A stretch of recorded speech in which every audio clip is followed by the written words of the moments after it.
If you like the story, you can support the author on Patreon. Link is in the description.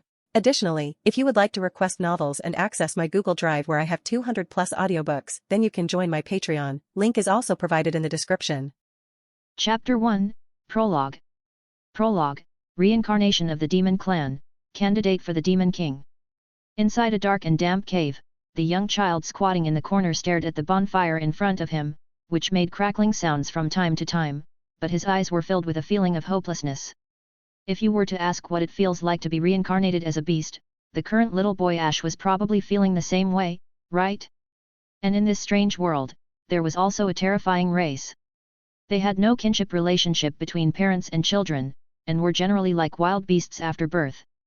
No, except for a very small number, wild beasts usually raised their cubs, but this race had no behavior of raising cubs at all. This growth pattern and social structure left them without much emotion and empathy, with only a few individuals showing mutual assistance and social tendencies. They did not survive by eating people, but they would kill from time to time. However, they had no motive for this, it was just a subconscious behavior. If they disliked their weaker fellows, they would ruthlessly ravage them. Their racial identity was so weak that their weak sociality was only maintained by the strongest individuals. They didn't hold hatred or disgust towards humans themselves, which made their reason for killing humans seem very strange, as if some god had created a murderous race. To human beings, this incredible race was undoubtedly the worst and most brutal race, and that was the demon race. What made the child even more unfortunate was that he was a demon. A rare hidden horn demon, meaning a demon without horns. Being born into this barbaric race with such a great disadvantage made him deeply understand from the moment he was born that weakness is the greatest original sin. If they encountered an adult demon who disliked them, they could be killed without much effort.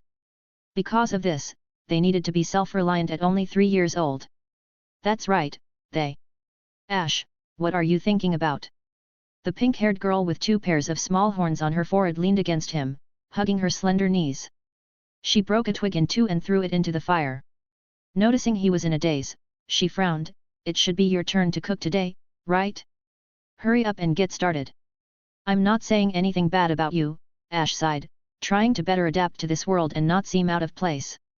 He reached out and pressed his hand on her head, speaking seriously, Aura, you shouldn't call me by my name. You should call me brother, right? Brother? What is that? The little girl, Aura, stared at him with puzzled eyes. Exhausted, Ash was too lazy to argue. Ha! Never mind, hurry up and cook. No, it's your turn to cook. Stop talking nonsense. I'm stronger now, so you cook for me. Aura was silent for a moment but eventually stood up and walked toward the bottles and jars beside the cave, as well as the half-wolf carcass meant for dinner. Muttering, she said, Ash said he'd take care of me, but in the end, I still have to work for him. Ash clearly heard Aura's words but chose to pretend he hadn't. Instead, he silently closed his eyes to meditate and practice magic. That's right, magic.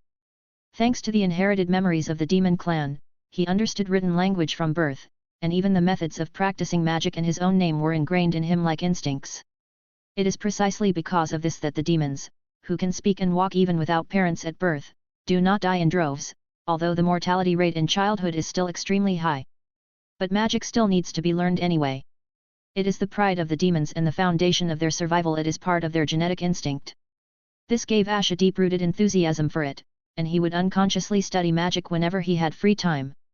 Just like other demons would choose a project to study diligently, he also had his own goal: gravity magic. Even though he had spent 3 years as a child, eating raw meat and drinking blood like a primitive man, and these childhood memories were unbearable to recall, now, he had no choice at all.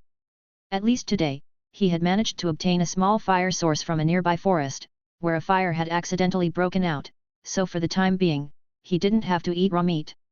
When night fell and all was silent, the two of them sat together at the entrance of the cave, leaning against each other. Before them stretched the boundless starry sky, and a spectacular meteor shower unfolded overhead. The stars streaked across the sky, leaving behind brilliant trails, so beautiful that Ash trembled. For the first time, he felt fortunate to have been born in the mountains. It's really beautiful. Is it beautiful? I don't quite understand. Aura, still wiping her hands with weeds, seemed less impressed than Ash. So, you're still just a child. We're the same age, Right. I meant mentally. How much do you eat? Can we change the subject?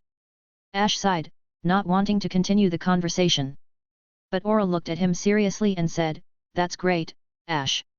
Actually, I want to eat beef tomorrow. The bullhead meat I picked up last time was really delicious. Don't waste the wolf I found the day before yesterday. Besides, where do you expect me to find beef? I believe Ash will figure it out." Seeing Ash's lack of enthusiasm, Aura encouraged him instead. But her tone was so flat, so indifferent, that Ash couldn't muster any pride in it. Nodding tiredly, he said, yes, I'll try my best, but for now, let me at least finish watching the shooting stars. That wolf is already starting to stink, and it tastes awful. Don't be picky about food. Ash is so long-winded. That's my line. While half-heartedly responding to Aura, Ash gazed at the increasingly dense meteors in the sky. He remembered hearing somewhere that making wishes on shooting stars was supposed to be very effective, so he unconsciously made a wish to the stars. When I grow up, I definitely don't want to watch shooting stars with Aura anymore. Just as he silently made this vow, a series of words suddenly appeared in his sight, words he didn't recognize but somehow understood. The chosen candidate for the Demon King, Ash, accept the gift from the ancient demon god, become the king of the demons, sacrifice the world to become a new god, kill the goddess, and start a new reincarnation on this planet. This sudden message left Ash confused. According to his inherited memories, there should only be the legendary goddess of creation. When had a demon god appeared? And why did he sound like such a lunatic? Sacrificing the world? Chapter 1, The Reasons for Aura's Eccentricity. The strange words that suddenly appeared before his eyes made Ash's head buzz. He couldn't quite make sense of it all, there were so many suspicious elements, but from what he gathered about the so-called Demon King growth system, he realized that this system was quite different from what he had imagined. The demon god, it turned out, was merely a self-proclaimed title of a deceased great demon from the mythological era, someone who had been on the verge of ascending to godhood. He was said to be the strongest demon king of his time. The reason Ash was chosen seemed to be because of his unique emotional qualities. He had a level of sociality and a range of emotions that were extremely rare among demons, stronger even than those of the past demon kings. This is why the system seemed to have a high evaluation of his potential, though Ash couldn't help but wonder if it was a misjudgment. After all, the system wasn't as powerful as one might expect. It didn't grant any extraordinary abilities. The only notable feature was the ability to plunder the souls of 1,000 humans or intelligent beings with souls of equivalent worth, allowing Ash to exchange them for miracles through the system. To be precise, these miracles were replications of those granted by the goddess, stolen by the demon god. This system, carrying the ability to release miracles, was created by the demon god by replicating and stripping magic from himself. The power of the miracle would depend entirely on how many souls Ash could offer. According to the system, if enough souls were collected, it could grant miracles on par with the real thing. This meant that each wish required a minimum of 1,000 souls, with no upper limit. All accumulated souls could be spent on a single wish. Though the conditions were harsh, the bright side was that demons had exceptionally long lifespans, and even if Ash had to spend his time working in a slaughterhouse, he could eventually gather enough souls to make a wish. The system was incredibly simple, offering only this single function. At first, Ash was thrilled, but the excitement quickly gave way to frustration as he returned to the harsh reality of his situation. After all, he was just a 3-year-old child. Where could he possibly find 1,000 souls to make a wish? 13 years after his reincarnation, by a lake in the forest. The cold wind swept across the water, creating ripples as it drained Ash's body heat. With his still young body, he dragged a beast that resembled a tiger, though the size of a small car, with one hand, while gripping Aura's horn with the other. Without even turning his head, he said, "Why don't you stop researching mental magic and focus on something more practical? After I restricted this thing's movements, I was exhausted. Honestly, you're not much help. Don't tell me what to do, Ash. My magic is my own choice. Just because we were born in the same cave doesn't give you the right to interfere." "You're so cold, even with a warm-hearted brother like me," Ash replied, using his gravity magic to lighten the load of both Aura and the large beast. He couldn't help but shrug at her attitude. "If you call dragging me around like an object warm-hearted, then fine. But you can lie down next to me when I recover tomorrow." Aura, the pink-haired girl who looked utterly worn out and covered in dust, closed her eyes as she allowed Ash to pull her along by her horns, letting him drag her through the mud. She didn't hesitate to fire back a sharp retort. By the way, can you get up later? Will dinner be ready on time? Why am I doing that again? Isn't this a fair and democratic arrangement? I'll drag you home, and you cook. During the battle, I was the one who did most of the work. Don't be so petty between brothers and sisters. With the little energy he had left, he cut Aura off with a single sentence, causing the pink-haired lowly to click her tongue behind him. Although she was reluctant, she still lit a bonfire when they returned to the cave where they lived, the flames casting an orange glow on the stone walls. Ash sat cross-legged nearby, watching Aura's profile in the firelight, unconsciously scrutinizing her. Though she had a strange personality and was still just a lowly, she was surprisingly attractive, with a delicate face and 2 sets of devilish horns that made it easy to drag her around. The best part was that she was hardworking and capable. Even though she talked back, she was dependable in most things. The only flaw was probably, "It'd be nicer if you were more docile and sweet." "What are you mumbling about?" Aura, stirring the pot, glanced over at him and grinned. "Thinking about something weird again. I'm wondering if I should find a chance to leave this forest. To go to a human city and start eating humans instead." No, I'm not interested in human flesh. Look at me." He pointed to his head. "A naked alien.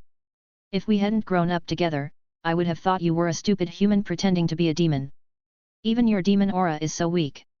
If I didn't carefully check you from the outside, you'd be mistaken for a human and killed, wouldn't you?" Although the topic wasn't exactly pleasant, Aura tilted her head, closed one eye, and smiled brightly.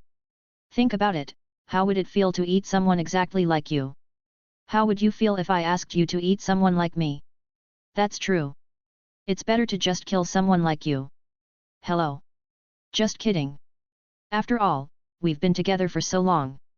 When I perfect my magic, I'll make you my slave. You'll handle everything for me: cooking, cleaning, hunting. Oh, and by the way, I hate cold water at night. You can warm my toes with your hands and lick them clean, all right?" Aura seemed to revel in the thought, laughing with excitement at the mental image. But Ash paid no mind to her arrogant words. He just lowered his head, placing one hand on his forehead, wondering how the child who grew up with him had turned into such an odd person. His reaction caused Aura to misinterpret his feelings again. "What? Ash, are you so happy you're embarrassed to look at me? Looking at you just makes me angry. I'm worried I might accidentally kill you, and then who would cook for me?" Aura blinked in confusion before grabbing his head, shaking it playfully, and laughing happily. "You're so shy. Ash, you're obviously very happy, right? Great, now he can't listen to reason at all. Is it his twisted childhood that warped his mind, or is it just in the nature of demons? Or maybe it's my fault. No, it has nothing to do with me, it's definitely one of the first two." Ash couldn't figure out why Aura thought he was shy, all while enduring the unpleasant sensation of his head being shaken. He was seriously considering whether hitting her with a heavy object could fix whatever was wrong with her brain. Chapter 2, A Family of Love and Devotion. The two, loving each other, spent time together, night after night, and before they knew it, they had become wandering children and unknowingly spent another year together. In the primeval forest at noon, sunlight poured down like a waterfall, penetrating the dense treetops and falling to the ground in patches of golden light. The air in the forest seemed to be slightly warmed by the sun, carrying the fragrance of grass and trees, the scent of moist earth, and also a strong smell of blood. More than a dozen wolf corpses were scattered throughout the jungle, with wooden spears piercing through their bodies, as if fired from siege crossbows. After using gravity magic combined with spears to clear out a large number of wild wolves that were immobilized by Aura's mind control from the treetops, Ash continued to use gravity to suppress the last wolf, at Aura's request. The only survivor, whose movements were restricted, had a fierce look in its eyes, and its silver fur gleamed in the sunlight. Though terrified of the two monsters, the wolf kept growling lowly in its throat despite being held down. However, before it could pose any further threat, Aura, whose magic had roughly taken form, conjured an exquisite small scale using magic. "Now, let's see who's stronger, you or me." Aura pointed the scale at the wolf with great momentum. But just after speaking, she glanced at the boy next to him and added, "Ash. If the scale tips towards me, kill the wolf immediately." As soon as she finished speaking, before Ash could respond, the balance quickly tilted toward the wolf. The once whimpering creature gradually stopped struggling and lay on the ground obediently, motionless. This is... Before Ash could finish, Aura squatted beside him, staring at the wolf without raising her head, and said, "Let it go, Ash. It's already my pet." "I see. Did you succeed in your research on mind control magic? What does that scale do?" "Good question." Aura suddenly stood up, pointed the scale at him, and smiled mischievously. "Ash, how about you try it yourself? That's more convenient than any explanation, isn't it?" "No, you just want to use me as an experiment, don't you?" Ash instinctively took a few steps back, keeping a wary eye on both Aura and the wolf. "Don't you always say you're my big brother? If that's the case, you should be willing to use your body to experience the essence of my life's work, right? It's okay, I'll take great care of you. No, wait, it should be your turn to take care of me. Time for you to cook for me." Thinking back on all the times he'd broken the rules and always made her accommodate his needs, Aura became more and more excited, sensing a rare opportunity, feeling like a serf rising up to become master of their own destiny. "However, what you're saying makes sense, but I refuse." As the pink-haired lowly approached step by step, Ash's expression shifted to a smile, and he suddenly raised his hand, taking the initiative. An abnormal surge of gravity shot through Aura's body, distorting her expression and causing the scale in her hand to drop. She nearly collapsed to her knees. But she forced a smile. The injured wolf beside her, as if receiving an unseen command, suddenly leapt toward Ash, attempting to knock him down. At that moment, Ash looked up. Boom! A shockwave spread from his position. The fallen leaves scattered in the air, and the wolf that had lunged at Ash flew back before reaching him. Even the pink-haired lowly, standing 3 meters away, was knocked to the ground by the force, staring at him in disbelief. What? This shouldn't happen. Isn't your magic only effective on a single target? Do you think I'm stupid enough to reveal all my secrets to my dearest sister?" Ash, breathing a little heavily, grabbed her horns and lifted her up. Leaning slightly forward, he pressed his forehead against hers, a sneering smile forming on his face. "Tell me, Aura, how should I punish you for your betrayal?" "What are you talking about, Ash? Aren't we a loving family?" "Yes, we are a loving family," Ash nodded gently, but then his expression grew cold. "Which is why betrayal can't be easily forgiven, right? I just thought you were being too harsh on me, so I wanted a little revenge. It's just the playful and willful behavior of a cute little sister, okay?" "Oh, what a cute little troublemaker." He shrugged indifferently, showing no further dissatisfaction. He simply grabbed Aura by the horns and started walking toward the cave where they lived. Without turning his head, he ordered her to tell the wolf to take its pack back with it. Aura, accustomed to this treatment, obediently complied but couldn't help muttering, "At least change the gravity. My pants will be worn out before we even get back." "Don't worry, I'll find a way to get you new ones. But I'll still give your behind some attention on the way back to the cave. You just want to see me walking around naked in front of you, don't you? You're such a pervert, Ash, even though you call yourself my brother." "It's fine. I've already figured out that demons only give birth to one child at a time. I'm just your brother." Ash dragged Aura along, his face expressionless, unmoved by her bizarre comment. Aura, tapping her chin thoughtfully with her slender white fingers, tilted her head in confusion. Even from a common-sense perspective, that statement sounds pretty weird, doesn't it? From a demon's perspective, there's nothing strange about it. "No, actually, from a demon's perspective, you should have killed me by now, right? Which is why you should praise my generosity." While nonchalantly dealing with Aura on their way back to the cave, Ash couldn't help but glance repeatedly at the wolf dragging its dead companions by the teeth, rather than paying attention to the sister he was hauling along. Aura's cute and willful behavior no longer surprised him, but the wolf's alternating docility and occasional baring of its teeth felt off to Ash. Just as he was about to question it, the wolf suddenly lunged at him, knocking him to the ground from behind and sinking its teeth into his neck. Blood splattered everywhere, and Ash's face twisted in pain. "Hey! What are you doing? Stop it!" Aura cried out in panic, startled by the sudden attack. Her intention had only been to reverse the dynamic with Ash and make him care for her, not to kill him. But the wolf, like a beast that had broken free from its chains, ignored her commands, biting into Ash's neck with savage force. At the height of this tense moment, another shockwave of repulsive force suddenly surged through the air. The wolf, with blood and flesh hanging from its jaws, was flung over 2 meters high without resistance. Then, Ash, still bleeding, grabbed Aura, who was nearly swept away by the aftermath, and positioned her in front of him. With a sickening puff, he yanked her sharp horns and drove them directly into the wolf's belly, causing its blood and entrails to explode outward, splattering across Aura's face. The pink-haired lowly was instantly drenched in blood, her entire body soaked as the wolf's remains gushed over her. Chapter 3, Daily Torture of Each Other. Aura's horns pierced through the wolf's soft abdomen, causing the wolf to whimper pitifully in pain. It also kept kicking and struggling, causing blood to splatter continuously. But after a while, the out-of-control wolf finally died completely. Aura, who was unable to raise her head with the wolf's corpse on her horns, stood in stunned silence for a long time before she sighed deeply, staring ahead with a depressed expression. "Are you being polite? What do you take me for? I want to ask you what you are doing." Ash, feeling the blood flowing down his neck and all over his body, asked irritably, "Do you really want to be an orphan?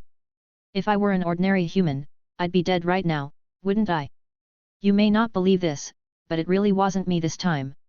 I can see that, and I felt from the beginning that your control was slipping. Well, it does need some improvement. So, how about you handle it for me?" Aura said seriously, showing an unprecedented serious expression. "Don't worry, I won't really take control. And when my magic is perfect, I'll definitely repay you." "Aura. Brother." The two of them locked eyes, with a sense of sibling affection hanging between them. At that moment, the corners of Aura's mouth seemed like they were about to curl up into a smile, but... "Keep dreaming." Ash lightly slapped her face and pushed her gently. Unbalanced by the wolf corpse on her horns, Aura lost her balance and fell backward. "Tisk, it still doesn't work?" "Just Ash, you're quite sharp." Aura, lying on her back, clicked her tongue in dissatisfaction, staring up at the treetops in deep thought. Whether she was thinking about how to improve her magic or how to deceive Ash remained unknown. But Ash also understood the drawbacks of being self-taught, something that was especially true for demons. His progress in exploring magic on his own had been slow, and the occasional mistake was to be expected. However, at the moment, he wasn't focused on that. Instead, he squatted beside Aura, looking down at the girl who showed no sign of remorse. "Aura, don't you think there's something you need to tell me? I almost forgot. Ash, could you move this corpse off my head? My neck feels like it's about to snap." "That's not what I meant. A little blood on your neck won't kill you, so why worry about it? For us demons, we won't die from losing blood. We'll just get weaker." Aura smiled slyly, covering her mouth with her hands. In Ash's opinion, it was the kind of smile that begged for a punch. His eye twitched as he barely managed to hold back his temper. Aura, noticing that Ash was on the verge of exploding, quickly raised her hands in surrender. All right, don't get so mad. I know I messed up. I'll do better next time. And I'll even make you something nice to eat tonight, okay? Is this really the sincerity of your apology? Doesn't your attitude seem a little off?" "Ash, think about it," Aura continued, reasoning with him.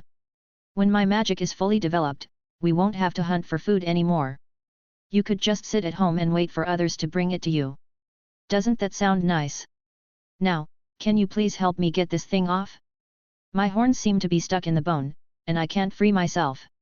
Aura rolled on the ground, trying to pull the wolf off his head, but her two horns were stuck in its ribs.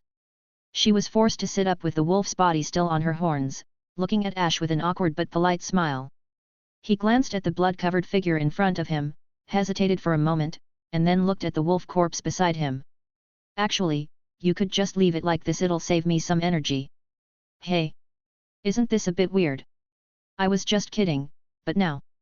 As Ash said this, he turned his hand, conjuring a fireball in his palm. He picked up a branch from the ground and heated it until it glowed red before handing it to Aura. "Help me stop the bleeding first." "Oh, I'm good at this. Leave it to me." Aura, who had been quite depressed, suddenly jumped up, the wolf's corpse still stuck on her head, and took the burning stick from Ash. She pressed it against his neck without hesitation. With a sharp sizzle of searing flesh, the smell of burning meat filled the air. Ash gritted his teeth, sweat beading on his forehead, while Aura shouted excitedly, "This is great! Ash. Are you shaking? I'm so excited my fingers are shaking. You're excited, aren't you? Ash cursed as Aura's strange enthusiasm became too much to bear. I told you to study healing magic ages ago. Why didn't you do it? You waste all your time on mental research, and now every time we get hurt, we have to torture each other like this. Are you a masochist and a sadist? How could that be? I don't like pain, I just like seeing you tremble. This is really great. I don't want to study healing magic. Isn't this better? And what about when you're hurt? No way. No matter what, my answer is still no. Healing magic is too troublesome. You don't even want to study it yourself, you just want me to so you can bully me for the rest of my life. I'm not that stupid. Besides, isn't this way more fun? Aura's voice, completely unashamed of her excitement, left Ash speechless. His lips twitched as he silently vowed to give her a proper spanking when they got back home. However, at this point, Ash had basically abandoned the idea of having Aura study healing magic. He couldn't do it himself, and it was obvious Aura had no desire to learn it either. Even if she got injured and had to cauterize the wound with a burning stick, she wouldn't change her research focus that easily. Fortunately, thanks to their demon physiology, they didn't have to worry about infections or diseases. The only real danger was the smell of blood attracting monsters or wild beasts. Even though they were demons, they couldn't communicate with monsters and might even be attacked by them, just as demons sometimes fought and killed each other. At the moment, though, Ash was overwhelmed by pain, while Aura's excitement only grew. Her heavy breathing filled the air, making him lament the wild and unpredictable nature of demons. At the same time, he couldn't believe that this bizarre situation was the result of his own teachings. After all, he'd once been an innocent child, as pure as a blank slate, or so he liked to think. Chapter 4, Show some respect to your brother, asshole. Ash felt quite helpless about the current situation, where he was forced to rely on folk remedies to treat his injuries. Yet, he could only be thankful that demons had sturdy physiques and just bear with it for the time being.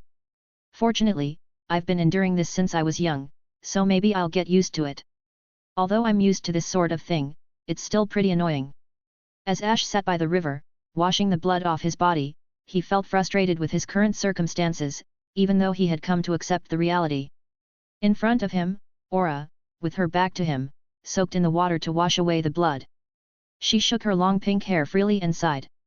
Hey, Ash, can you stop saying such annoying things behind people's backs? I think my figure is actually pretty good, don't you think? Stop spouting nonsense. Your figure, well, it's hard for me to judge. Ash was still staring at the bloodstains in the water, but subconsciously raised his head to glance at the lowly performing a wet and seductive act nearby. She was only 14 years old and still quite small, but there were hints of growth, which made him wonder about how she would mature in the future. Though he'd watched her grow up, Ash now had the strong urge to kick her as she twisted her hips in the water, sending her to the bottom of the river to drink some water. But since he was always bullying and ordering her around, he figured he should treat her a bit better from time to time. With that thought, he turned his eyes away, deciding to stop paying attention to the irritating girl. This is... Aura noticed his action and couldn't help but put a finger to her lips, tilting her head in thought. After a moment, a bright smile lit up her face. Ah, I get it. You're feeling shy, aren't you? Yes, I'm shy. They say demons are cold and selfish. This one is definitely selfish, but why are her emotions so blatant? If I can take credit for anything, it should be her behavior, right? Because I've influenced her in ways most demons wouldn't. Ash rubbed his forehead, trying to think about anything else rather than teaching her a lesson. He felt so proud of himself, even crediting her changes to his education. But I really don't understand how I ended up teaching such an infuriating creature. Look, Ash, you always make harsh comments about me every now and then. Do you secretly hate me? How could that be? You're my favorite sister. Really? Then why don't you show any expression? Is this how you're supposed to talk to your lover? Aura walked out of the water and leaned in, observing Ash closely as he read with an expressionless face, clearly puzzled. Unfortunately, Ash had no intention of humoring her. He didn't even want to react to her odd lover comment. Instead, he washed his hands in the cold river, stood up, and headed back toward the bushes he had come from, without bothering to look back. Have you finished washing? If you have, Let's go back. Otherwise, the meat will get taken by wild beasts or monsters. Geez, Ash, you're really boring. Show some respect to your brother, idiot. I want to be respectful, but you don't show enough consideration and love for your sister. Besides, who calls their beloved sister a thing and an idiot? Actually, all humans do. Hey? Really? Aura looked genuinely surprised as she subconsciously followed him, deep in thought. Humans are so barbaric. Ash, you're a demon, why would you learn from such barbaric people? What should I do? She actually believes that. Should I tell her the truth? Nah, this is too funny. I'll just leave it for now. Ash walked ahead, covering his face for a moment, deciding to drop the matter. Anyway, it's not that important. Better not to take it too seriously. If something goes wrong, I can figure out a solution later. Ash and his eccentric sister spent another year living peacefully together in the vast forest. Aura, though lacking in combat ability, with the help of Ash and their controlled beasts and monsters, managed to build a servant army of nearly 100 at an impressive snowballing speed. Over the years, the two of them, having already mapped out most of the forest, traveled through the dense jungle and soon arrived at a human village nestled near the mountains. There was almost no resistance. The controlled servants occupied the village with overwhelming force, practically without any bloodshed. Looking at the trembling villagers gathered in the center of the village, Aura proudly declared without any hesitation. From today onwards, we are your masters. And starting today, you'll cook for us. Ash added, voicing his current biggest wish. This left Aura momentarily speechless. Ash, isn't that a little too idealistic? Shouldn't you be killing them, as usual? What are you talking about? Isn't it better to have someone cook for us? Or do you want to do all the cooking yourself? Fine, I guess we should keep them. Even though they're barbaric humans, they still have some use. Although her instinct was to kill, the prospect of not having to do the work herself and recalling how Ash had constantly ordered her around over the years made her suppress her instinct quickly. When the villagers saw the demons leading a large group of beasts and monsters, about a dozen hunters tried to resist. But Ash simply raised his hand, creating a gravitational force that pinned them to the ground. The others quickly gave up any hope of fighting back. However, the conversation between Ash and Aura offered the villagers a glimmer of hope, and Ash stood up once more, speaking to them at the right moment. Don't worry, everyone. We're good people. No, wait, we're good demons. Actually, anyway, we're not bad. By the way, how do humans in this world perceive demons? Ash mused, watching the people below. Although his system allowed him to grow stronger through killing, the exact nature of its power was still puzzling. Moreover, if he went around slaughtering people carelessly, he'd probably be labeled a demon king. He wasn't fond of killing innocent people unnecessarily, so for now, he opted to develop gradually. It wasn't that the idea of violence was completely off the table, but he preferred to pace himself, knowing it was smarter to grow his power slowly rather than draw unwanted attention. Chapter 5, Taking over the Human Village. The villagers were skeptical about Ash, the man who had suddenly appeared leading a large number of monsters and beasts to besiege the village. They found it hard to believe what he said, especially since he was mingling with demons and claimed to be a human of the demon clan. In terms of appearance, Ash looked completely human, without any of the characteristic horns of a demon, making it difficult to distinguish between the two. Unless you were a magician with a deep understanding of demons and could judge by their aura, it was practically impossible for ordinary humans to tell the difference. Ash noticed this as well and briefly thought it might have been more convenient to just say he was human. However, with Aura standing next to him, it seemed better to be honest from the start than risk exposing himself later and destroying any trust. So, he spread his hands and said with a sigh, "Don't judge a person by their appearance.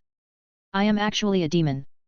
However, we have no intention of killing anyone, so I hope you'll cooperate with us." "You mean, cooperation?" came a voice from the crowd. An old man, presumably the village chief, stepped forward. "Yes," Ash replied. "As long as you take care of us, we'll protect you from monsters and wild beasts." "How does that sound? For a village on the edge of the forest, it's a pretty good deal, right?" "Really? Is that all?" The old man remained skeptical. "You'll find out soon enough. But of course, you're not allowed to leave here or go to other villages." Actions speak louder than words, Ash thought, so instead of explaining further, he forced the villagers into cooperating. The villagers, still trembling, led them to the best house in the village. Soon after, under the supervision of the monsters, food was served. On the table were cheese, bread, soup made with milk, roasted meat dripping with fat, and the sweet aroma of roasted chestnuts. The smell alone was enough to stir the appetites of Ash and Aura, who had lived like savages in the mountains. They exchanged a glance before silently agreeing to dive in, fighting for the food without hesitation, ignoring any prior sense of friendship or decorum. They didn't worry about being poisoned. From their knowledge, ordinary poisons didn't work on demons. Even if there were poisons that could, it was highly unlikely a village like this one possessed such a thing. After the meal, the delicious food swayed Aura's judgment entirely. She decided to trust Ash's plan and agreed to settle here with him. At first, the villagers lived in a state of constant panic. But with the assistance of monsters and wild beasts, the success rate of hunting expeditions soared, while the risk of injuries dropped dramatically. Just as Ash had said, they no longer had to fear external threats. The controlled monsters and beasts even helped with farming, significantly improving the villagers' productivity and allowing them to cultivate new fields. In the winter of the first year, for the first time, no one starved to death in this poor border village.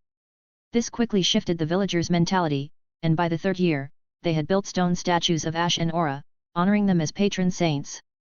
However, to avoid being labeled as heretics, they silently removed Aura's horns from the statues. With the support of the villagers, Ash and Aura were able to focus on studying magic while enjoying delicious meals every day. By the end of the first year, they relaxed the strict rules they had initially imposed. The village chief and several villagers, who had voluntarily accepted control, were allowed to move freely and purchase goods outside the village. Aura had cast obedience magic on them, ensuring they couldn't betray her. In practice, however, the only command they had to follow was to commit suicide if they betrayed Ash and Aura. Unless they received additional orders, their daily activities remained exactly the same as before, with the exception that they couldn't disobey Aura's commands or act against them. For the average villager, the difference between a life of adequate food and shelter with some spiritual constraints, versus the freedom to starve to death alongside their families, wasn't much of a dilemma. They chose the former without hesitation. Despite the semblance of shackles, this life was an improvement over their previous one. In the Middle Ages, hunger and even starvation were common in poor border villages like theirs. The kingdom they were in was still at war with neighboring countries, and heavy taxes were a constant burden. Through this human village, Ash began to understand the structure of the world they lived in.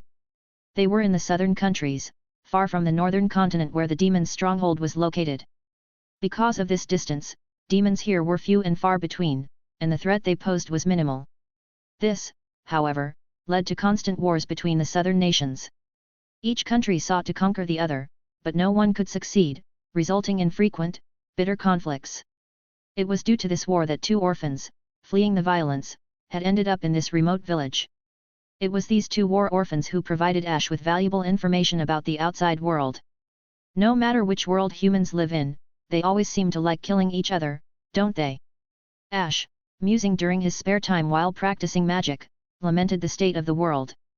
But he quickly pushed these dreary philosophical thoughts aside.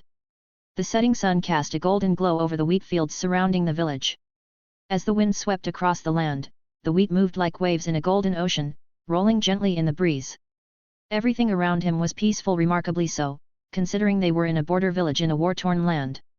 The tranquility made him feel almost lazy. Lying down on the grass at the edge of the village, Ash leaned against a tree trunk, closed his eyes, and tried to take a nap. But before he could fully drift off, a hesitant, elderly voice interrupted his daze. "Master Ash, it's almost time for dinner, and Master Aura is still in her room. Today marks the third day. Shouldn't you check on her?" "It's fine," Ash replied. "A demon won't starve to death in just 3 days. She's probably focused on studying magic."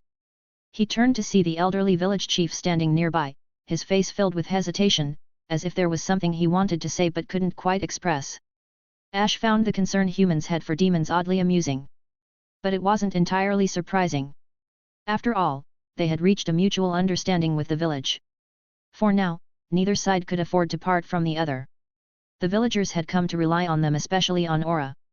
Chapter 6, The Broken Routine. Ash's nonchalant response made it clear he wasn't concerned about Aura, leaving the old village chief bewildered.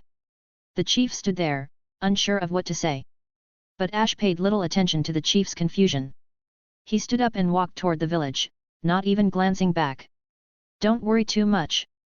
That girl will come out if she's really hungry. Is that so? The chief asked, still uncertain. Yeah, that's it, Ash replied with a shrug, offering no further explanation as he headed toward the room the villagers had built for him in Aura the previous year. Along the way, villagers greeted him warmly with smiles. Inside the house, food had already been placed on the dining table. The middle-aged woman responsible for cooking was just about to leave, but when she saw Ash, she smiled and nodded. The weather's getting colder lately. Master Ash, Master Aura, you should enjoy it while it's hot. Thanks, Ash responded with a slight nod. He sat at the table and began eating his meal in silence. He didn't bother calling Aura. After all, she would get irritated if disturbed. The meal was simple rough bread, homemade cheese, freshly roasted meat, and fresh vegetables. It wasn't anything special, but it was a significant improvement from the savage life they'd lived in the past. Ash ate quietly, his face expressionless, but his eyes reflected a sense of contentment. He seemed satisfied with the current situation. However, as he enjoyed his peaceful meal, dusk quietly spread through the room, casting a sense of unease, like the calm before a storm. Outside, a gentle breeze began to blow, rustling the leaves, as if nature itself was whispering something ominous. Ash was well aware that problems would inevitably arise from the coexistence of humans and demons, but when those problems would manifest no one could say. For now, he pushed those thoughts aside, choosing to immerse himself in the quiet, enjoying this brief moment of peace. But the problem he had been dreading arrived one late autumn afternoon. It wasn't quite what he had expected, though. That afternoon, the sunlight was soft and warm, carrying a slight chill in the air. The sky was a deep, brilliant blue, with a few white clouds drifting lazily by. In the distance, farmers were busy with the harvest, while nearby, cows and sheep grazed leisurely. Occasionally, the chirping of birds and insects filled the air. Everything was so peaceful that Ash couldn't resist lying down on a stack of wheat, basking in the sunlight, drifting into a nap. However, just as he was dozing off, he felt a sharp kick on his shoulder. When he opened his eyes, he saw Aura standing over him. Now 18, she hadn't changed much from her younger years. She frowned down at him, her expression serious. Don't sleep. Something's wrong, she said. Ash groaned, still half asleep. What do you mean? The demon wolf that was working with the hunter, it's been killed. Yet. Ash replied, still processing the information. He sat up from the ground, unsure whether the cause of the disturbance was human, monster, or the work of demons. The wind, carrying the scent of wheat and flowers, also seemed to bear the faint smell of blood. His ears quickly picked up the distant sound of horse hooves and panicked shouts, prompting him to stand and face the direction of the commotion. Not far away, a group of cavalrymen, their weapons stained with blood, galloped in from a field. Judging by their flag, they were soldiers of the kingdom of Telton, enemies of the kingdom of Tad, where they now stood. The cavalry, fully armed, had been patrolling the borders in a guerrilla manner, defending against wild beasts from the surrounding forests. Now, however, they had launched a surprise attack. On the spear of the lead cavalryman was the familiar body of Julius, a young hunter and war orphan who, like many, had fled here to escape the ravages of war. He had only recently begun his journey as a hunter. You've always wanted to escape the war, yet even now, you cannot escape it. How pitiful! Ash narrowed his eyes slightly and let out a calm sigh. He took the sword that the village chief handed him, the man's hands trembling as he did so. Unlike Ash, the village chief was visibly anxious and panicked.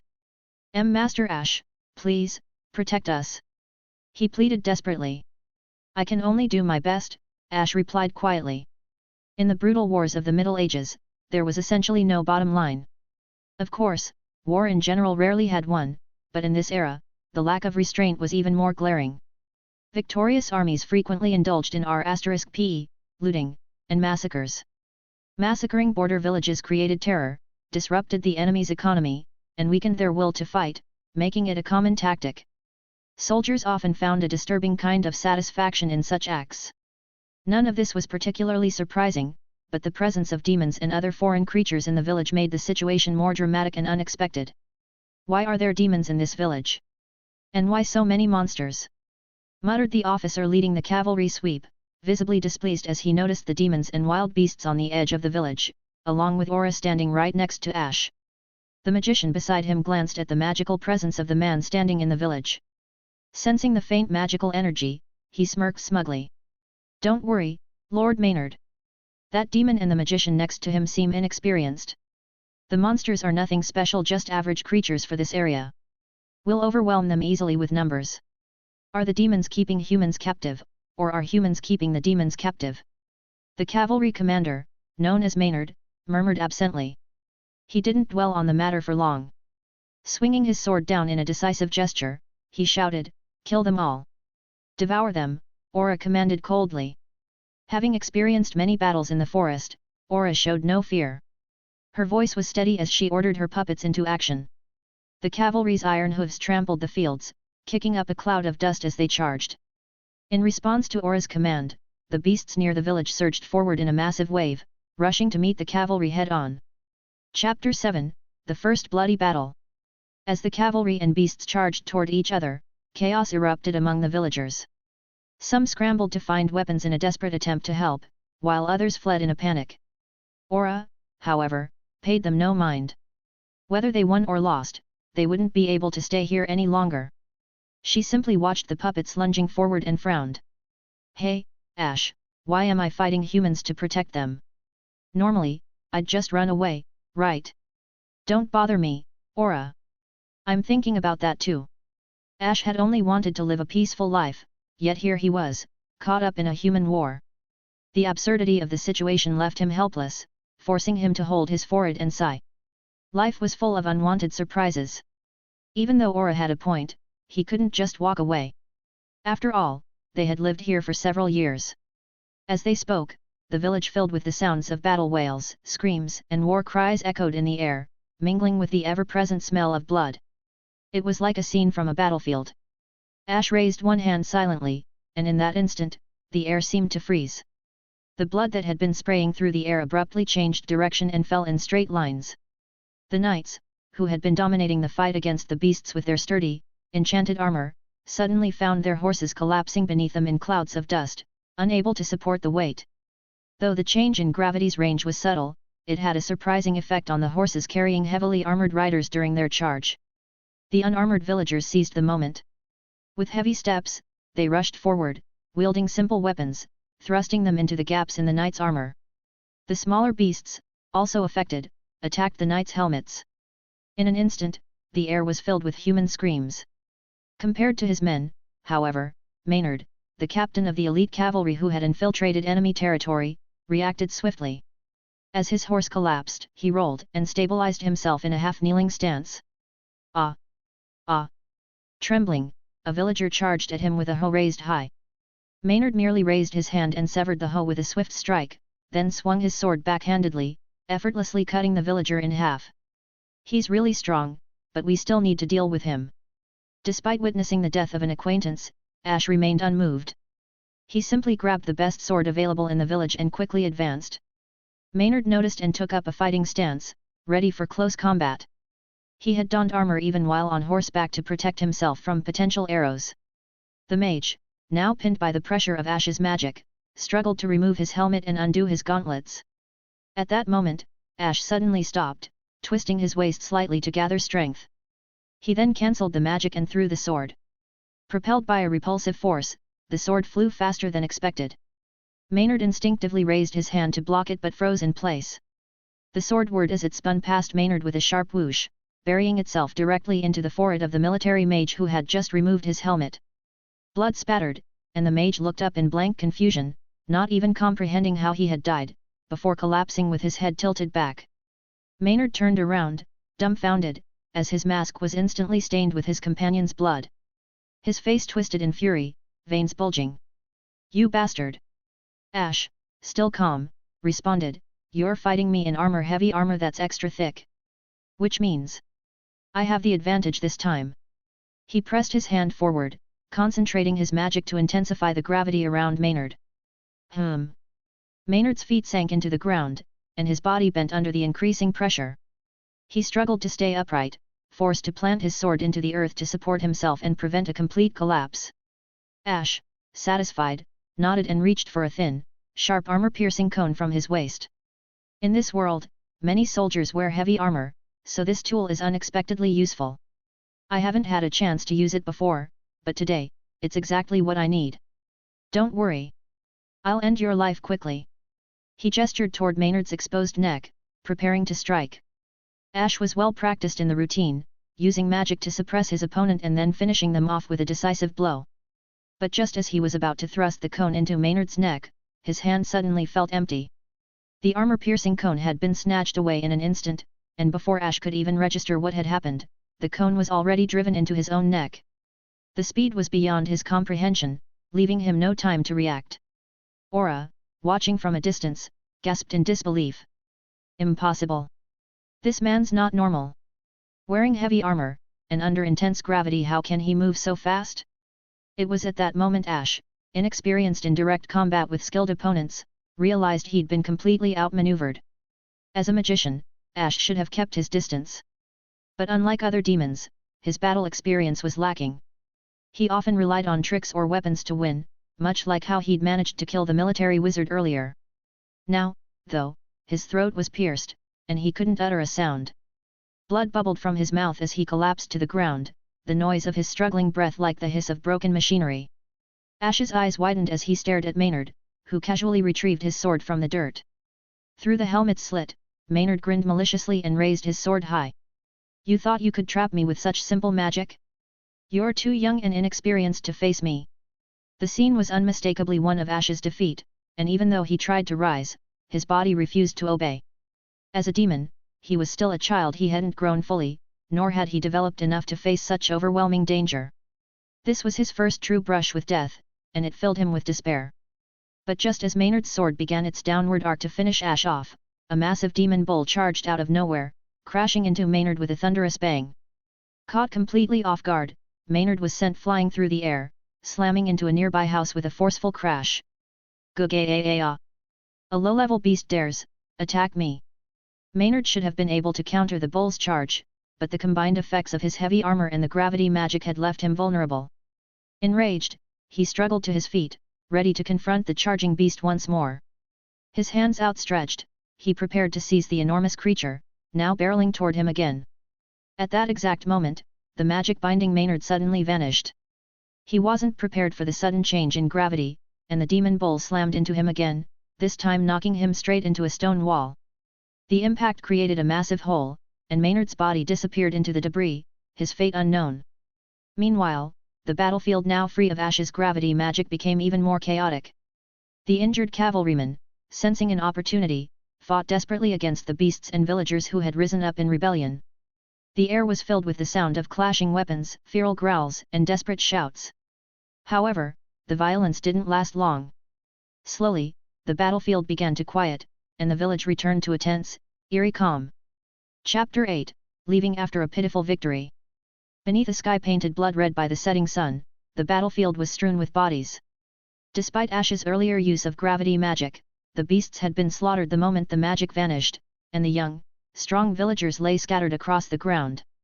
However, the elite light cavalry, who should have easily massacred the village, had been reduced to only 3 men in the blink of an eye. The remaining cavalrymen, covered in blood and clearly wounded, wore damaged armor. Their expressions were grim. It's just a village, and it turned out like this. Maynard, the captain of the elite cavalry, shook his head in disbelief. His eyes settled on the old, weak, and injured villagers, among them Aura, who looked troubled and clearly had no fight left in her. Gripping his sword, Maynard marched forward, fury in his voice. You damned demons! Just die already! Who? A faint breath, untimely yet easily overlooked in the chaos of the battlefield, echoed softly.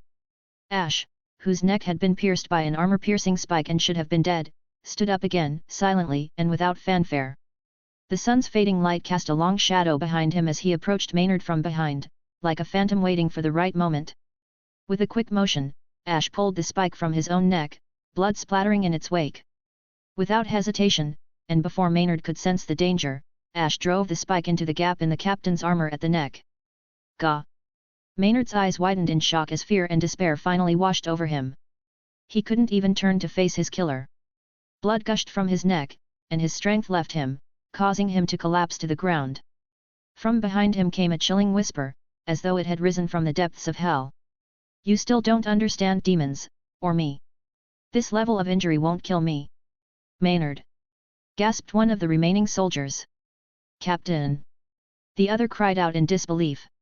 Ash, standing over Maynard's body, pressed his foot against the captain's shoulder, using the leverage to yank the spike out. Maynard's lifeless form slumped to the ground. How dare you! You bastard! The two remaining cavalrymen, filled with rage, raised their swords, ready to strike Ash down to avenge their fallen captain. But Ash merely glanced at them, raising his hand slightly. Once more, the abnormal gravity took hold of their bodies, and the two men already exhausted, both physically and mentally, were forced to their knees, their heavy armor crushing them beneath the increased weight. Ash wasted no time. He repeated his previous actions, ignoring their desperate curses and pleas, driving the armor-piercing spike into the gaps in their armor, swiftly ending their lives. When it was done, the battlefield was quiet. Ash, now soaked in blood, sat on the back of one of the fallen cavalrymen, releasing a deep sigh. Why? Why am I doing this in the midst of humanity's internal conflicts? Aura stepped forward from the crowd, crouching in front of him, her hands propping up her chin as she grinned mischievously. But this world is quite interesting, isn't it? Maybe. Ash didn't respond to her directly. Instead, he lowered his head, staring at his blood-covered hands, letting his thoughts drift far away from the battlefield. It was Ash's first time killing someone, yet for some reason, he didn't feel any fear or hesitation. Was it the demon instinct within him? Or had the years of fighting and bloodshed numbed him to it? He couldn't quite understand what was happening to him. Although the village had won the battle, no one felt any joy. A deep sorrow hung over the entire place. Death had touched every household, and under the village chief's orders, the villagers gathered their courage to deal with the bodies scattered across the ground. They also prepared to sell the armor and weapons of the fallen cavalrymen in a few days. Ash stood watching the busy villagers, absent-mindedly touching the bandage wrapped around his neck. His thoughts drifted to when he should leave. Aura, who had been silently observing him with a mischievous smile, toyed with a scale in her hand and spoke slowly, "Tell me, if I use obedience magic on you right now, what do you think would happen?" "Your magic is far from perfect," Ash replied. "It still has many flaws. For example, the stronger will dominate the weaker, so the chances of you being controlled instead are high." "Are you sure I've used up all my magic power?" That's an issue, too," Aura admitted with an innocent smile, still shaking the scales. She sighed playfully, "Although my control has improved, it's a risky gamble for a young demon like me. Your magic has too many weaknesses. You should switch to something more reliable." Ash, pale from blood loss, shook his head, offering advice. "Thanks for your concern, but if we were to compare on a larger scale, it's impossible for us to lose if we're on the same level, so are you jealous?" "Think whatever you like," Ash muttered. Though the injury to his neck wasn't fatal, demons could survive such wounds unless decapitated. He still felt drained. He had no energy left to argue with Aura. Shakily, he stood up and began to walk toward the village, hoping to rest for a bit before deciding what to do next. Aura followed closely behind, skipping and chatting away, her endless chattering making Ash feel her usual annoyance had increased tenfold. After resting briefly in the village, Ash ignored the villagers' pleas for him to stay. He took some food, most of the village's cash, and the cavalry captain's sword, and left with the villagers waving reluctantly. Ash knew the deaths of the enemy cavalry would soon be discovered, and the village would likely attract unwanted attention. Staying there was no longer an option. Of course, taking most of the village's money might seem cruel, but the value of the remaining cavalry weapons and armor would provide the villagers with enough funds to rebuild their homes. However, half a year later, as Ash and Aura passed by the village again, this time with a new herd of animals, their curiosity led them to the outskirts. What they found was a scene far different from the prosperous recovery they had imagined. Chapter 9, Heading north to the Demon Clan's headquarters. The morning sun did not penetrate the clouds to reach the earth. An atmosphere of horror always lingered over the village. Compared to its once prosperous past, the village now stood as a place filled with scattered tragedies. The air was heavy with the strong scent of blood, and the villagers lying lifeless on both sides of the road had died with their eyes wide open in shock. There were no signs of pain on their faces, suggesting they had been killed instantly. The only traces left were the corpses of civilians and long-dried blood on the ground. judging by the methods used. It was the demons, Aura concluded after a brief observation of the scene. No one had been spared, whether children or adults. This was typical of the demon style, ruthless, cruel, and thorough, where lives were mercilessly ravaged and trampled upon. Ash stood in silence, staring at the two familiar stone statues in the center of the village, indescribable emotions flickering deep within his dark pupils. The village had been protected by demons and wasn't destroyed by humans. Even though more than half of the villagers had been killed or injured, the village had been trying to recover. However, it was soon completely destroyed by passing demons. Was this the village's fate, or was there something more? How pitiful, Ash murmured as he crouched down, gently brushing the cold cheek of a young child with his fingertips. It would be great if the goddess you believe in really existed. Aura appeared confused. What are you doing? I just don't want to end up like this.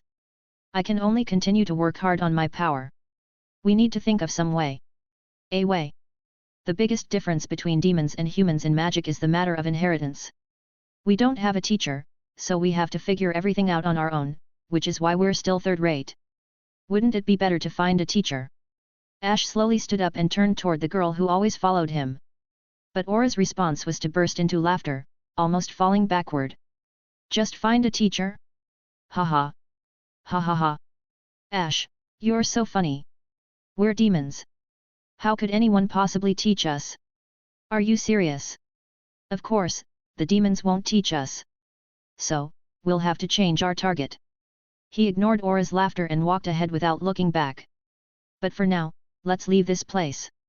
Yes, yes. Aura wiped away her tears of laughter, her tone devoid of interest, and followed him out of the village. Before leaving, Ash set fire to the houses, letting the village, once his home, be engulfed by flames. He then turned away and left. But before they had walked too far, Aura nudged his stomach with her elbow, looking annoyed. By the way, where are we going next? I heard there's a demon king in the north. Want to go hang out there? I've been thinking about that, too. So, what's the plan? I'm still thinking. And how's that going? You're getting on my nerves. Can you tone it down a bit? No, I'm fine, oh. Aura puffed out her chest in defiance, but before she could finish, Ash slapped her across the face, cutting off any further words. He pushed Aura aside, who was standing in his way, and walked ahead quickly, frowning as he worried about what to do next. If possible, he didn't want to keep wandering aimlessly. Maybe it would be better for him to join the Demon King? After leaving the village, Ash wondered if the surviving villagers had told anyone about the demons living there. But now that the demons had massacred the village, the area would become even more dangerous for them. This thought troubled him again and again. He glanced over at Aura, who sat not far away, sulking but already settled on the back of the magic bull. Though she didn't want to engage with him, she couldn't help but ask, noticing his gaze, "What's wrong? Have you figured it out yet? Let's go back first. We'll talk while we walk." Ash then mounted the back of the wolf, keeping some distance from Aura, as he continued to ponder their next move. Upon returning to the simple wooden house where they had been living, he sat on the rough wooden sofa, looking at the indifferent girl sitting across from him. He sighed deeply.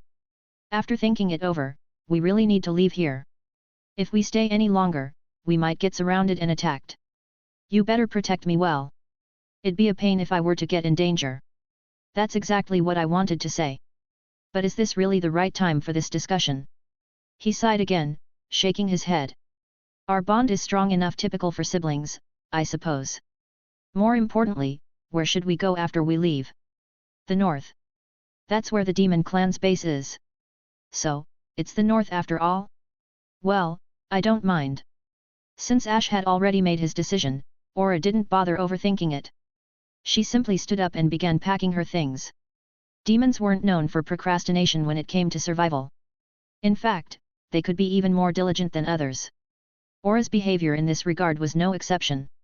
So, with their minds made up, the two began packing together, preparing to cross the continent that day and head north toward the demon gathering place. It wasn't because they particularly liked other demons or felt any loyalty toward the Demon King. Demons were only loyal to themselves. For now, they just wanted to avoid being killed. Though demons frequently killed each other, and the weak were mercilessly trampled, they were sometimes ignored. That was preferable to the certainty of being hunted down by humans. Of course, humans weren't much better. They also killed each other and ruthlessly abused the weak. The difference was that demons operated by the law of the jungle, while humans were more structured socially. Though, the perverted ones found even more creative ways to exploit the weak.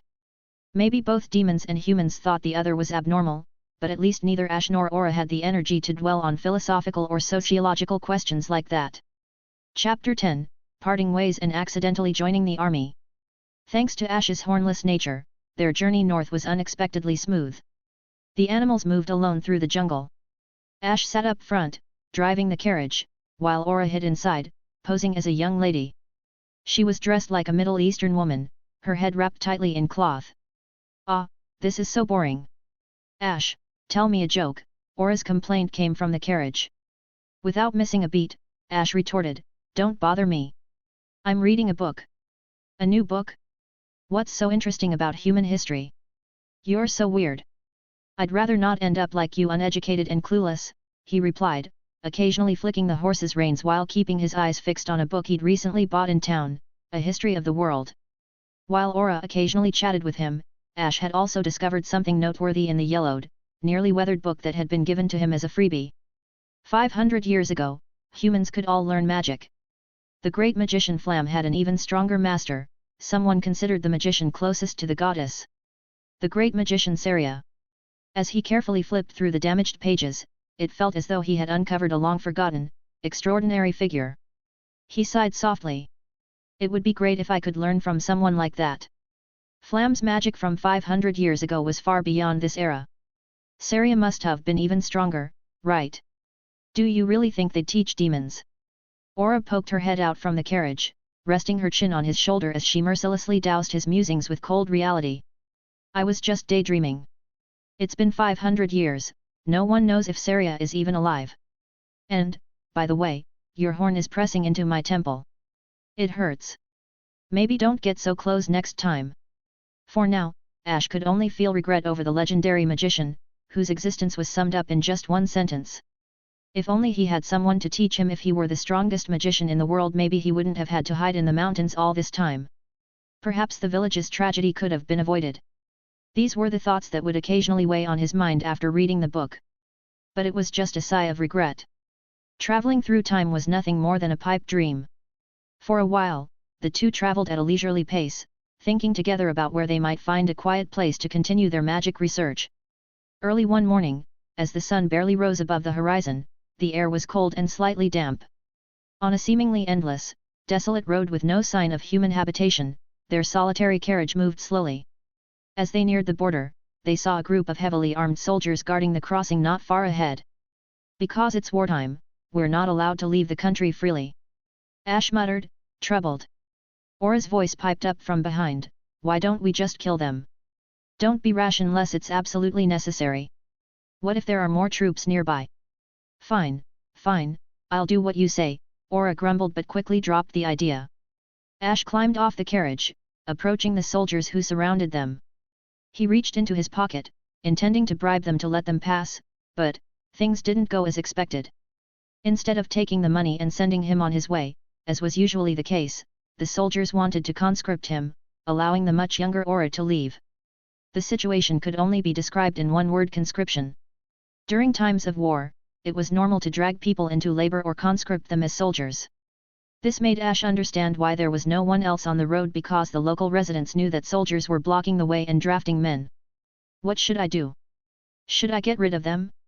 Or should I follow them and look for a chance to escape? Should I leave peacefully?" Ash worried for a while but eventually shook his head slightly at Aura, who was watching him from a distance. He was taken away, while Aura watched. At that moment, the two were forced to part ways. Although Aura was troubled for a while, she chose to take a detour, leaving the war-torn country and continuing north because it's Ash, after all. There's no way he'll die so easily. With this thought in mind, Aura left without worry. However, due to the lack of Ash, she had no choice but to avoid human settlements and take a longer detour through the forest. As for Ash, whether it was fortunate or unfortunate, he was taken directly to a recruit camp and spared from becoming labor to build fortifications. When registering his information, Ash mentioned that he knew magic and gave a live demonstration. This successfully earned him a position as a battlefield mage, where he received what seemed to be pretty good treatment. In the military camp, most of the country's magic was made available to him, and Ash found that there no longer seemed to be a need for him to head north. He stayed in the military camp, studying magic all day long. Only 1 month passed this way, and Ash was given a saber and a robe, following the troops as they marched towards the enemy country. That night, the atmosphere in the Mage Corps was extremely tense, as many of them, like Ash, had been conscripted against their will and dragged into a war they didn't want to be part of.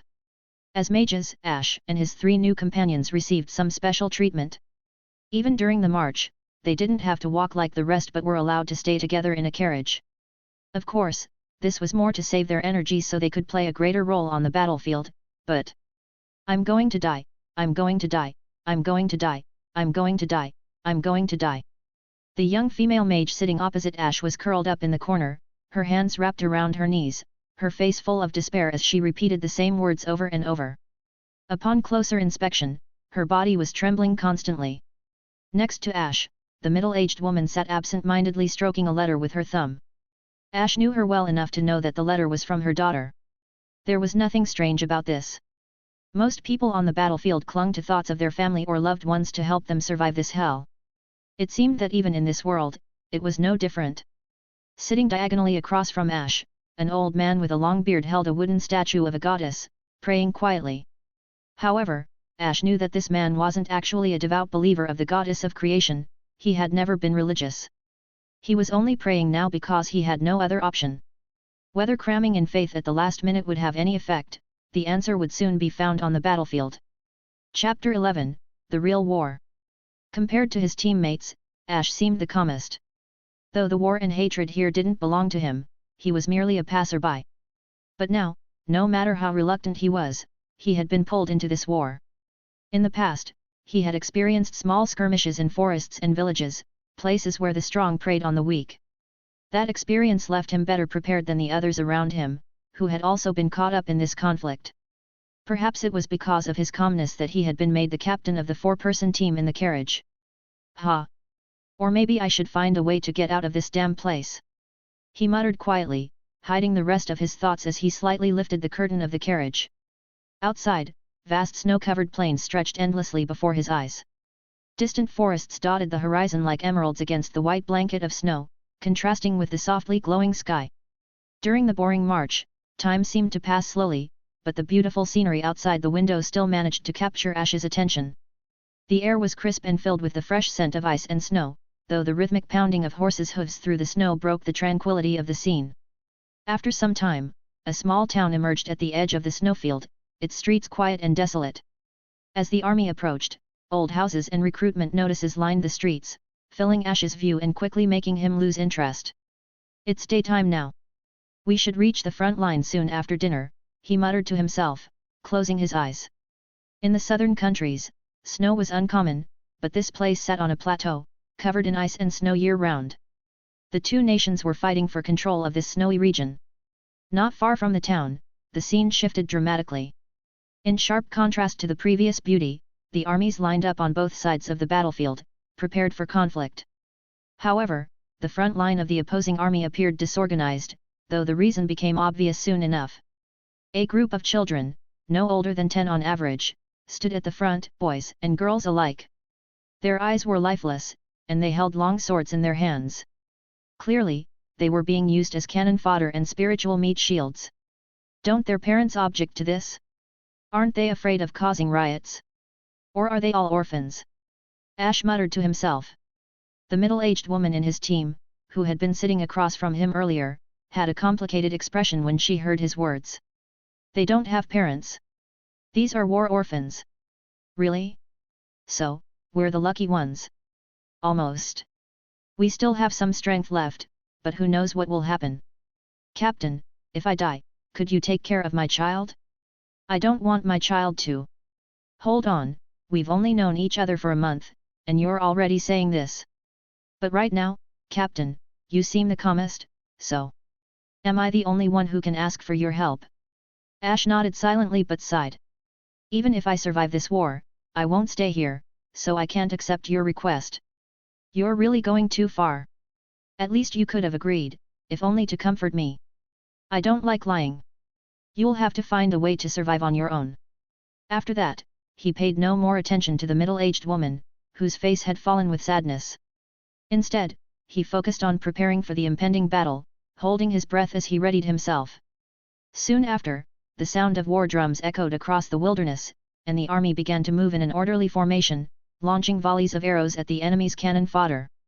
The wizards followed behind, waving their wands and brewing powerful spells. In the midst of this tense atmosphere, Ash blended into the group, symbolically fulfilling his role by hurling fireballs into the dense enemy lines. He had hoped to simply go through the motions, fishing in troubled waters, while looking for an opportunity to escape. But the situation was more serious than he had imagined. Just as the two armies clashed, a cavalry unit suddenly emerged from the flank, like a sharp sword cutting through the supporting troops. They charged forward, swords gleaming through the dust, heading straight for the magicians. Magicians of this era were generally slow in casting spells, and they particularly lacked ways to counter surprise attacks. This was why they had been issued sabers from the beginning. In an instant, screams rang out around Ash, and the nightmare of battle unfolded before him. The world turned red with blood as his former companions fell one by one. Yet in the midst of this chaos, Ash's mastery of gravity magic allowed him to stand out. However, by the time the battle that lasted several hours came to an end, most of his teammates had perished. The only one left alive beside him was the middle-aged woman, who had clung to life with all her strength. She still knelt on the ground, barely breathing.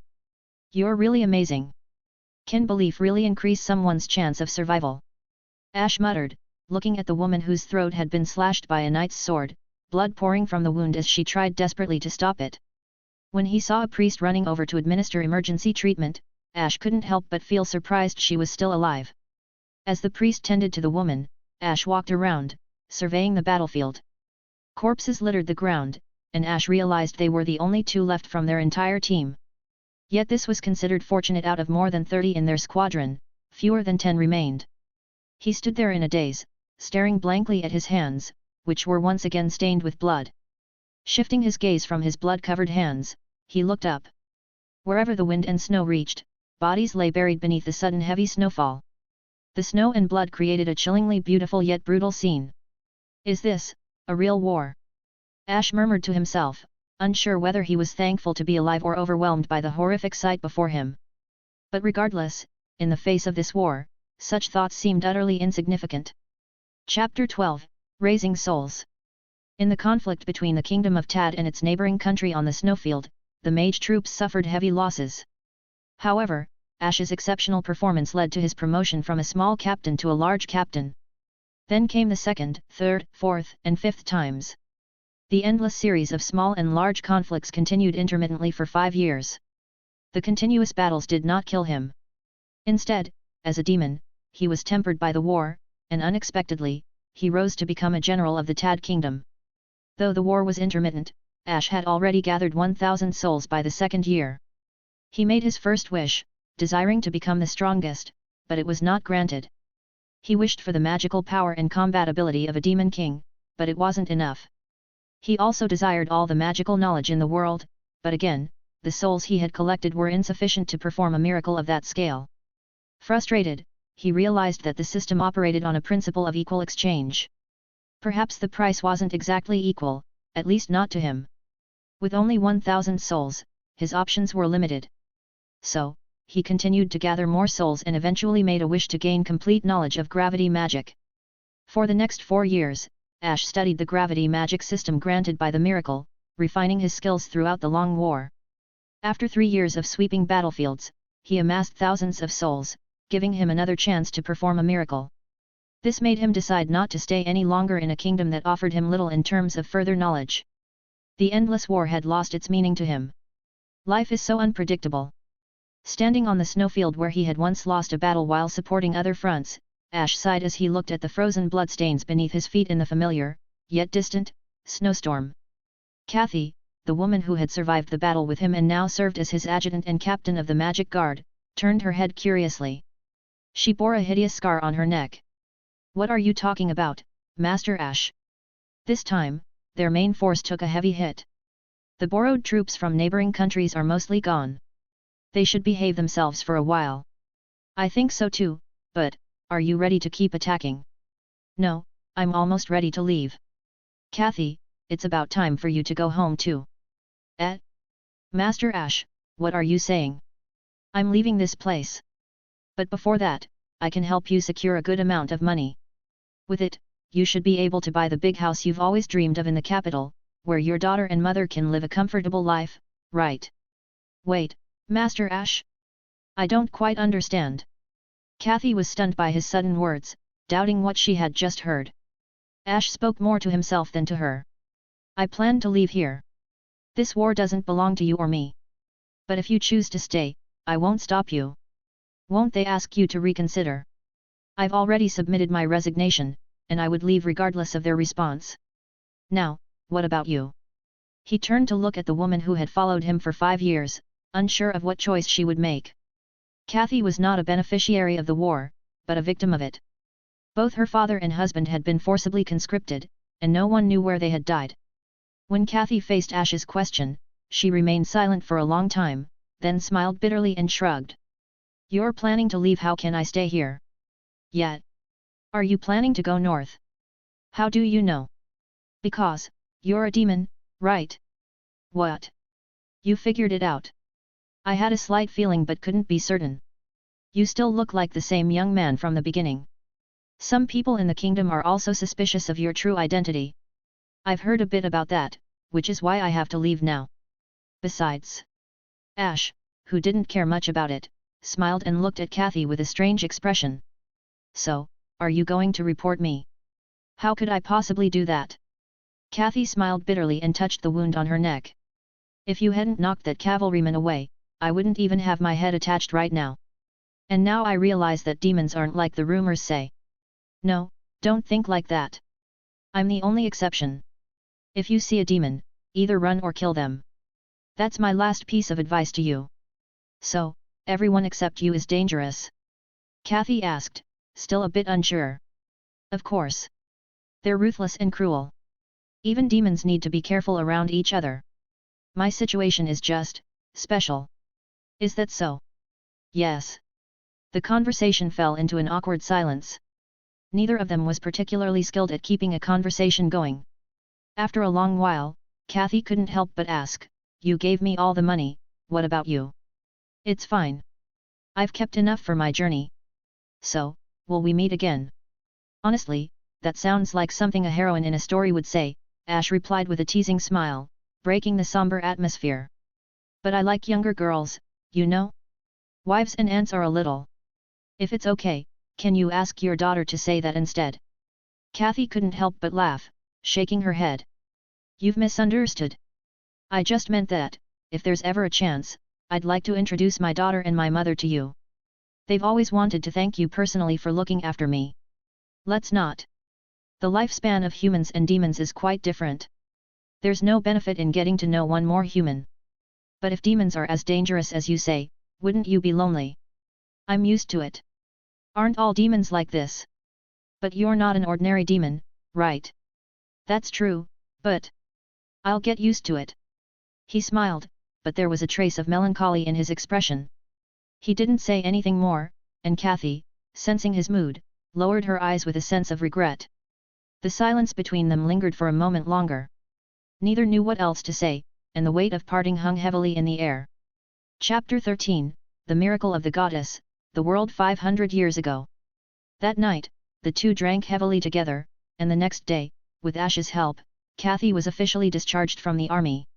On the same day, Ash parted ways with her on the snowy plain. As Kathy stood there, watching the familiar figure gradually fade into the distance, she couldn't help but sigh, murmuring to herself, Master Ash, you're so pitiful. Pitiful? Me? Why? Because I'm an outsider. They. Familiar voice echoed in her mind, leaving her slightly puzzled. But he didn't dwell on it. Ash quietly walked away, and once he was out of Kathy's sight, he commanded the system to recreate the goddess miracle, transporting him back to the world 500 years ago. On the vast, snow-covered plains, a figure suddenly appeared, slowly falling from midair into the snow. What the hell? I'm still in this place? But I've heard that Saria, the magician closest to the goddess, is somewhere in the south. Although that's a bit suspicious. Well, it looks like I'll have to spend some time finding her. Ash, looking a bit troubled, pulled out a map full of markings. Although there were too many uncertainties, for now, he could only search one place at a time. Fortunately, as a demon, he had all the time he needed.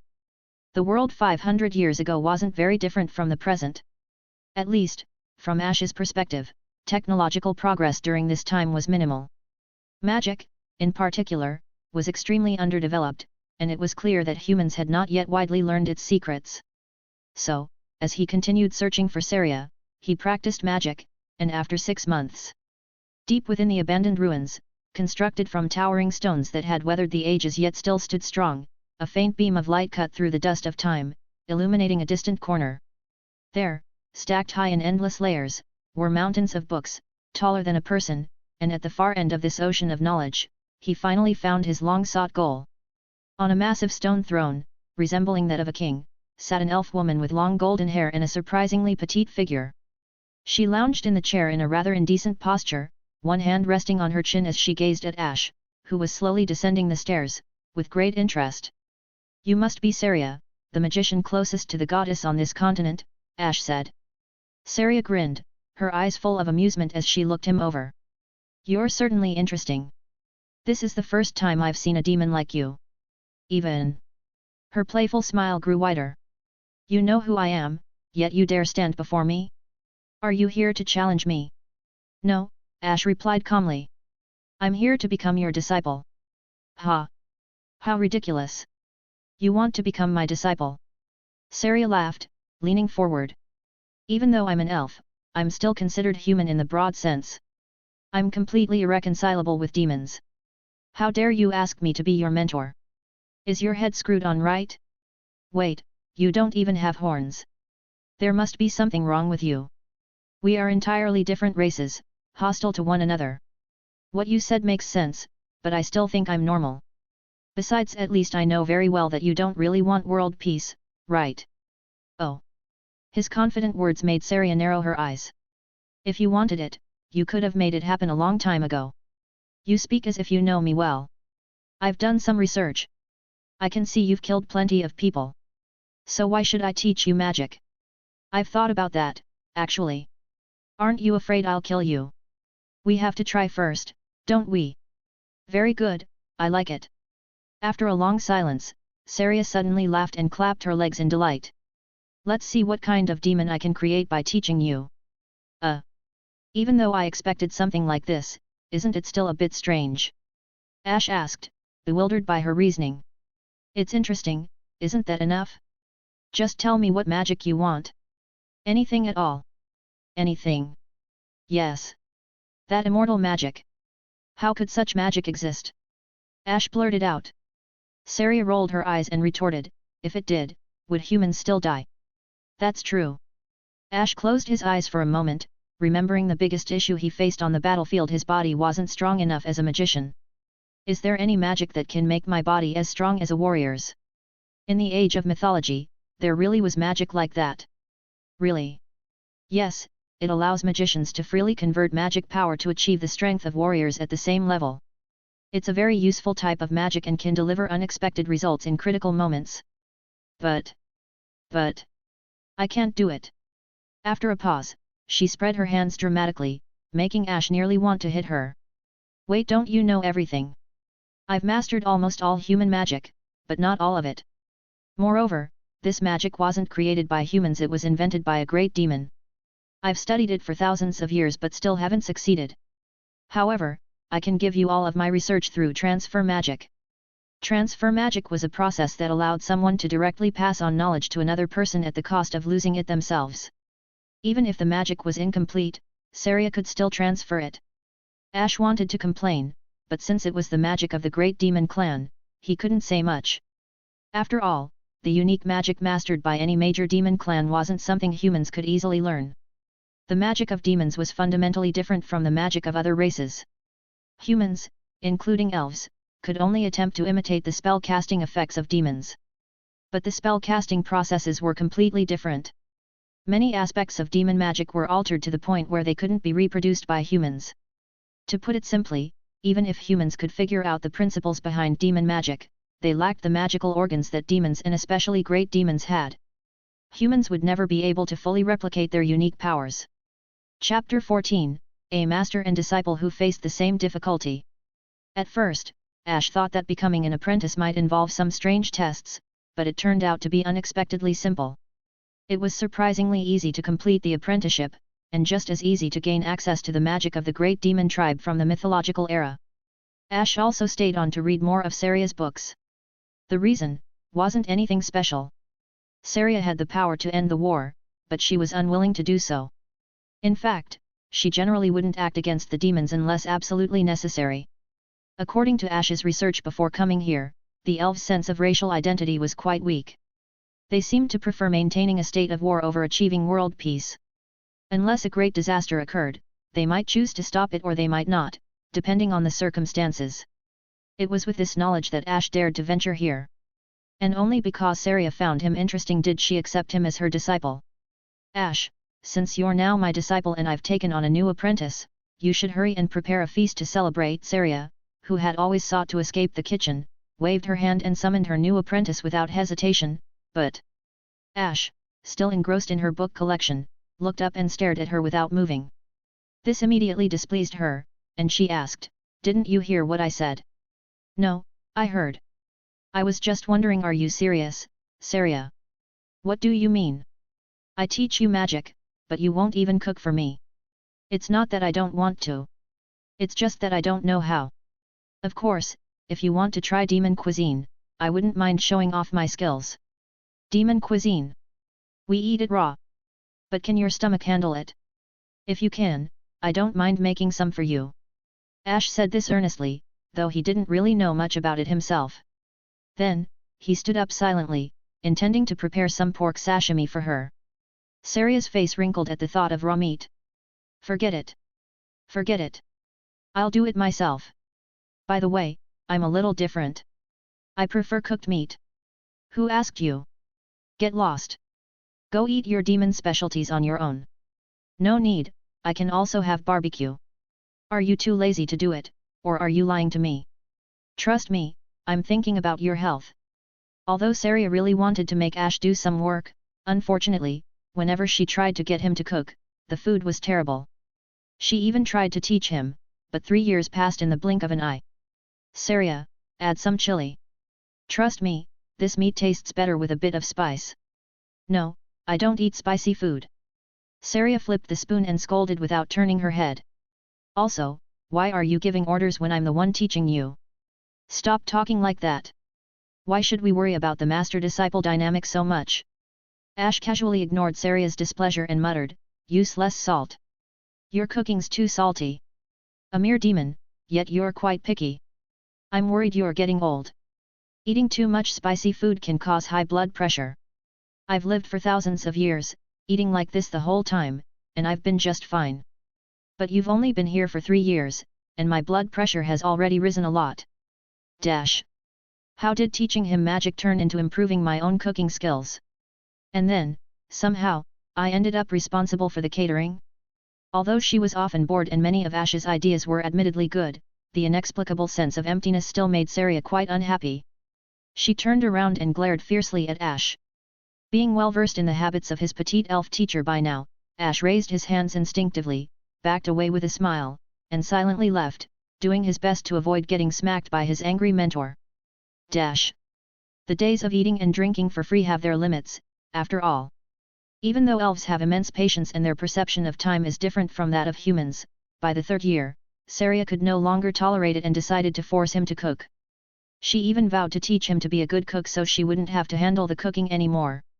"Yes. Flip it like this and add more seasoning. Hey! Don't think I didn't see that. No chili. If you sneak chili in when I'm not paying attention, I'll stuff it all into your mouth." "You're so strict. But isn't it unreasonable to roast a whole lamb without any spice? I'm the master, so if I say no, it's no. Don't talk back." Watching her disciple squat in front of the grill, flipping the meat, Saria raised her leg and lightly kicked him on the butt, slapping away the chili powder he had just picked up. "Tisk, old people these days are so unreasonable." Ash muttered under his breath, smacking his lips as he broke off a piece of lamb to taste without the chili. However, when he tore off the meat, his hands were burned by the heat. Unable to hold it, he kept switching hands to avoid getting scorched. He instinctively turned around and threw it toward her. Quick! Quick! Saria! It's hot, hot, hot! Take it! Hey! Ugh, it's so hot! Hot! Saria, caught off guard, reflexively caught the meat, but her expression quickly twisted in pain from the heat. She frantically switched it between her hands and, in a panic, tossed it back at him. By reflex, Ash caught it again, but hastily threw it back. No! Don't give it to me! It's burning!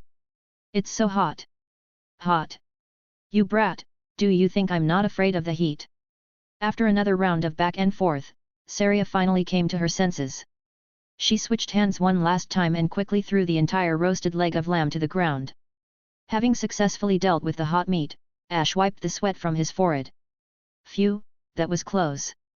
My hands almost got blisters. Yes, you're fine, but... Saria's face was full of exasperation as she held her two reddened hands in the air. With a look that could kill, she gritted her teeth and hissed, "My hands are already blistered." Chapter 15, Saria refuses to be a parasite.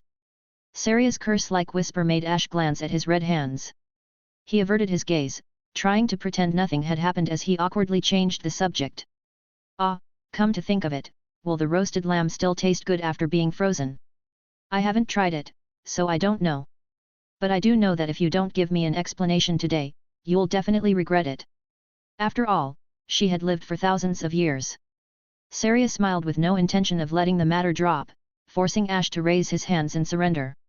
"Well, actually, I think it was just too hot.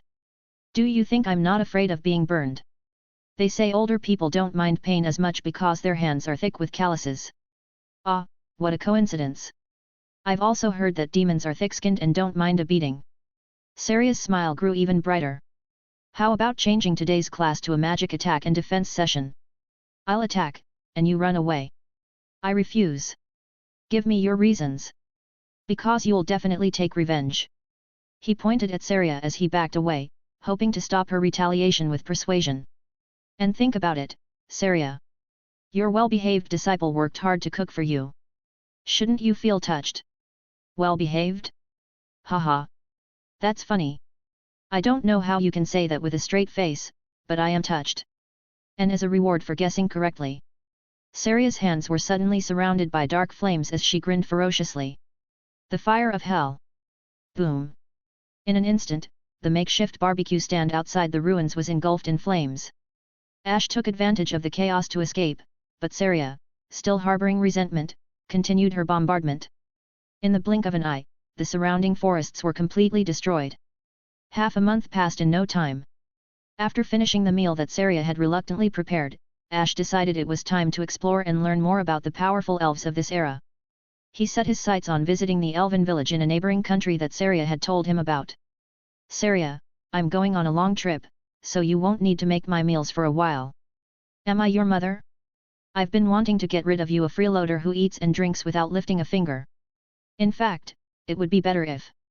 Saria, sitting on her throne, initially looked displeased but then broke into a wide grin.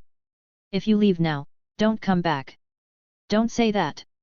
Once a teacher, always a mother. In my heart, you are woe." Before he could finish, a powerful gust of wind interrupted him, blowing him out of the hall. Using magic to lighten his body, Ash rolled across the ground. Though covered in dirt, he wasn't hurt. He stood up calmly, dusted himself off, and muttered, "I'm studying hard, and you kick me out like this? Isn't that a bit harsh?" However, deep inside the hall, Saria completely ignored him, leaving him feeling a bit disappointed. With a large bag of ancient magic books borrowed from Saria, Ash left the place at least temporarily. While searching for the elf village, Ash hadn't yet found any elves, but instead came across someone strangely familiar. But, thinking carefully, he realized there couldn't be many people he knew from 500 years ago. Not that things had changed much 500 years later. The woman's long orange hair covered half of her face, making her appear to be in her early 30s. Ash found this suspicious at first, but he quickly remembered that he had read plenty about this person in his studies. She was none other than the great mage of human magic Flam. And now, You. Flam's gaze narrowed as she noticed something strange. Why are you staring at me? Ahem. You're Flam, right? I've heard of you. You've heard of me. Flam, who usually kept a low profile, frowned at his words. Her expression became more guarded, and she secretly prepared magic. After all, in this chaotic world, danger was everywhere.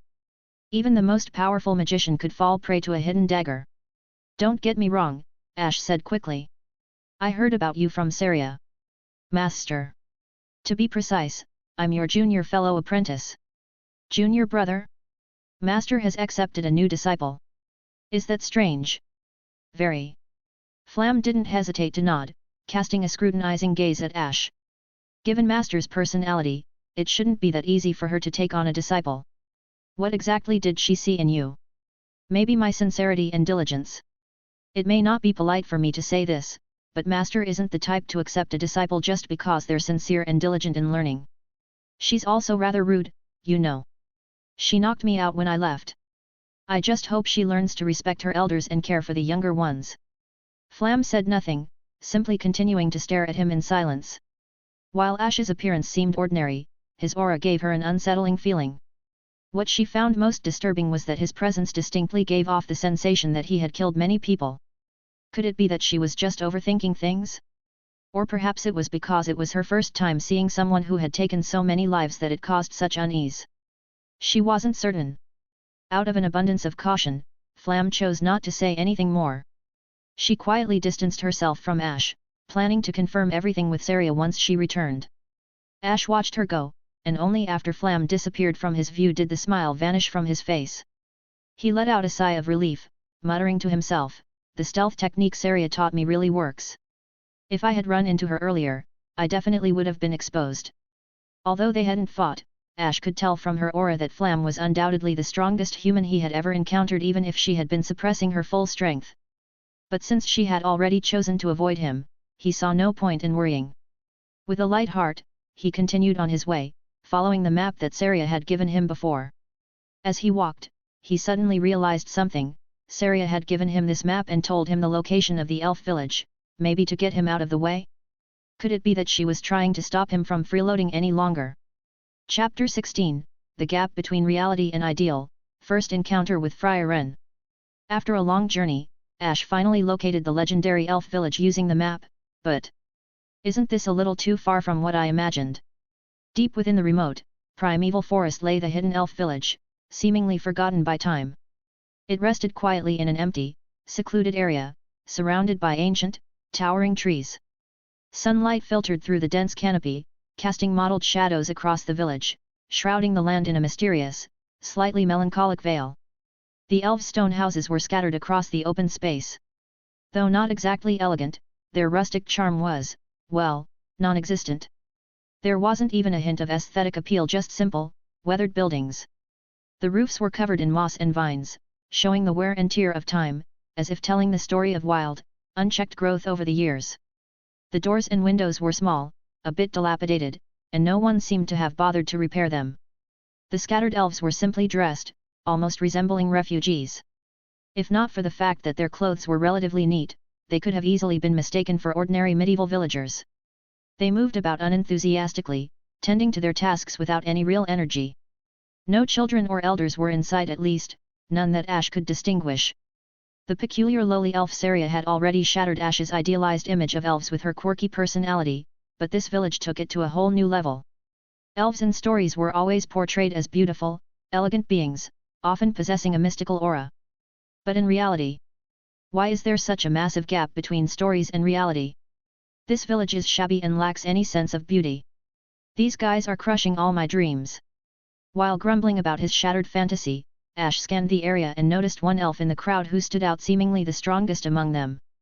The elf had a graceful figure, with smooth silver hair flowing down to her waist like a waterfall. It shimmered with a soft, mysterious glow, reminiscent of moonlight.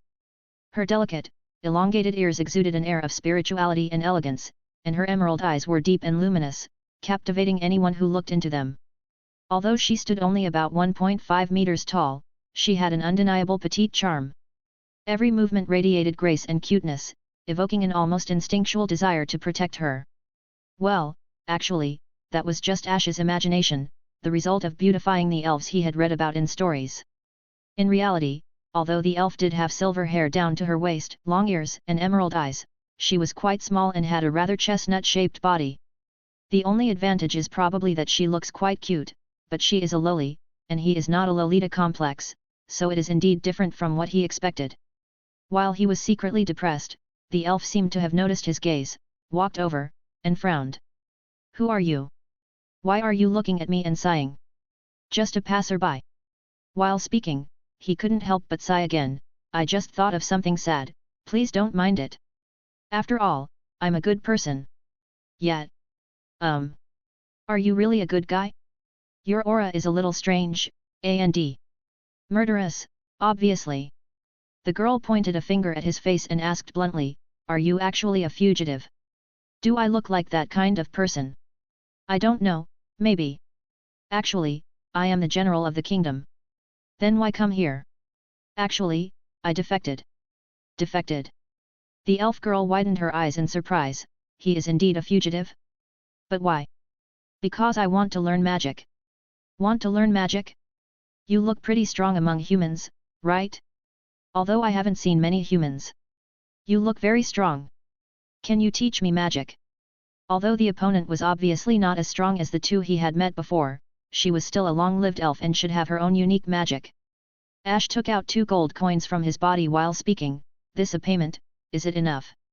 The girl glanced at the money in his hand and shook her head slowly. "No payment is needed here." "That's troublesome. But in exchange, you can exchange it with your prey." "Ah, I'm good at hunting."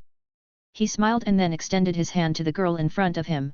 "My name is Ash, what's yours?" "Frieren." "Then please give me your guidance from now on, Miss Frieren."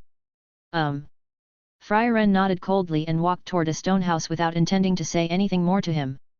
Although he felt a little regretful, he didn't care too much. He was just a little worried about what to do next. But Frieren stopped and looked back. "What are you doing standing there?" I was wondering what I should do at this time." "Come over. Edna's house has been empty for a while. She probably won't come back before you die, so I can lend it to you temporarily." Frieren raised her hand and pointed to a building covered with vines. "You're exaggerating, but how long is a while?" "About 30 years. It's a long while." It was like she had been out for 10 days or half a month, which made Ash smack his lips. However, he still looked around and couldn't help but ask, "Speaking of which, you should be very free. Why don't you repair these residences? They'll just break after a while. It's too much trouble. As long as they don't leak in the rain, it will be fine." "How long is a while?" "Ah. Never mind. I can probably guess." He held his forehead with one hand and tried to adjust his thoughts. Even though he was already an immortal, he couldn't adapt to the elves' unique view of time for a while.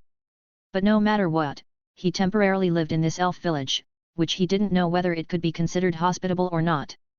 Chapter 17 Who is the Strange One? Since elves in this world are considered humans in a broad sense, and sometimes they call themselves humans, they do not have any xenophobic ideas towards humans. The long lifespan and the study of magic made this village different from the human village he first encountered.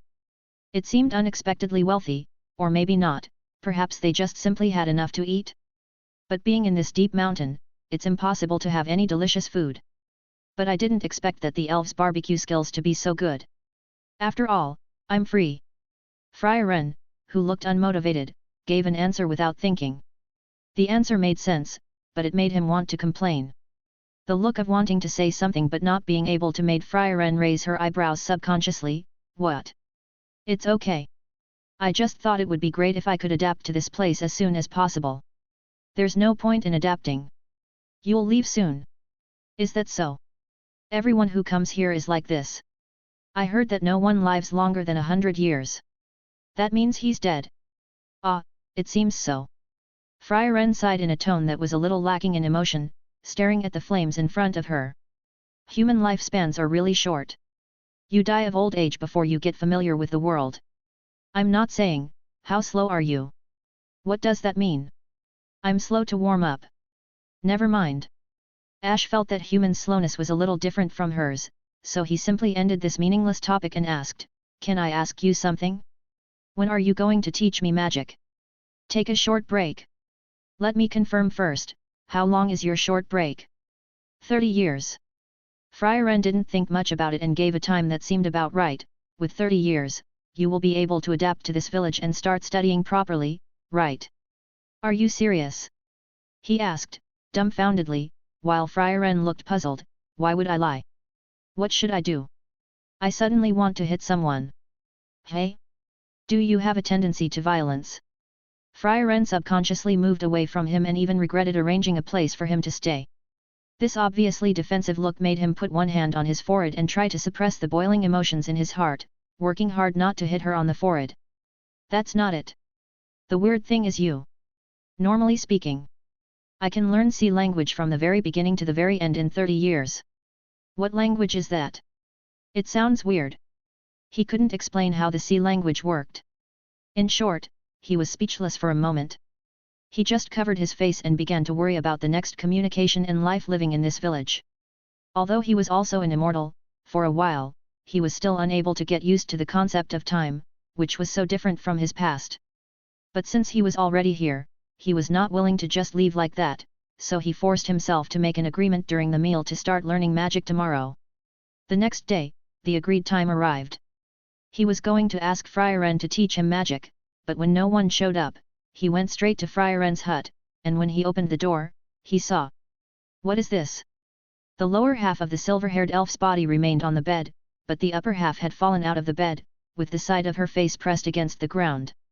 She was really using her face to support half of her body, and just looking at it made him feel a little pain in his face. After being dumbfounded for a moment, he squatted beside Frieren and poked her face with his hand. Hurry up and wake up, Frieren, the sun has already risen. Hello? Are you dead? Frieren didn't respond at all, which gave him a headache, and he flicked her long ears with his fingers. However, still no response. You don't want to wake up even after this? Then there's nothing I can do. After thinking for a moment, Ash raised his hand, grabbed her ankle, and lifted her up. This elf, whose age is unknown and whose body shape is similar to that of a lily, was lifted upside down. Under the influence of gravity, the pure white skirt flipped over, revealing the girl's simple white panties. I used to wonder why there's underwear in this era. Now I'm wondering why this elf hasn't reacted to her underwear being exposed. Are all elves like this? Looking at the plain fabric without any embellishment, and not sensing any fragrance, only made his head ache worse. The elf didn't make any noise, no matter how much he shook her, which made him question if there was something wrong with the elf population. However, just as the words left his mouth, a voice came from the side, "No, it's just that Frieren likes to sleep in." Is she really this naive? It's the first time I've seen someone sleep this deeply. He turned his head and saw an elf girl, dressed simply but wearing a dark cloak, who looked more mature than Frieren, standing at the door. Is this your first time meeting someone, newcomer? The girl observed him curiously. I guess so. My name's Ash, what's yours? Millie Ald. Really? That name's a bit too long. Can I just call you Millie? It's not that long, but your name's a bit short. By the way, do you know magic? Hey? Isn't this conversation moving a bit too fast? I think it's fine. But before we talk about that.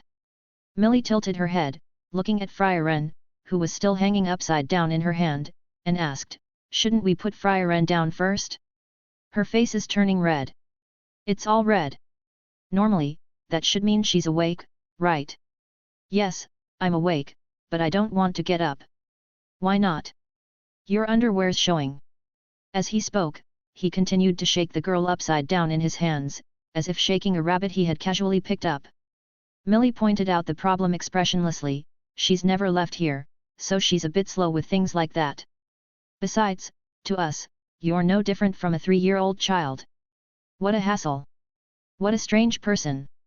Indeed, she might be a bit strange for a human. Millie glanced at Frieren hanging in his hand but quickly looked back at his face.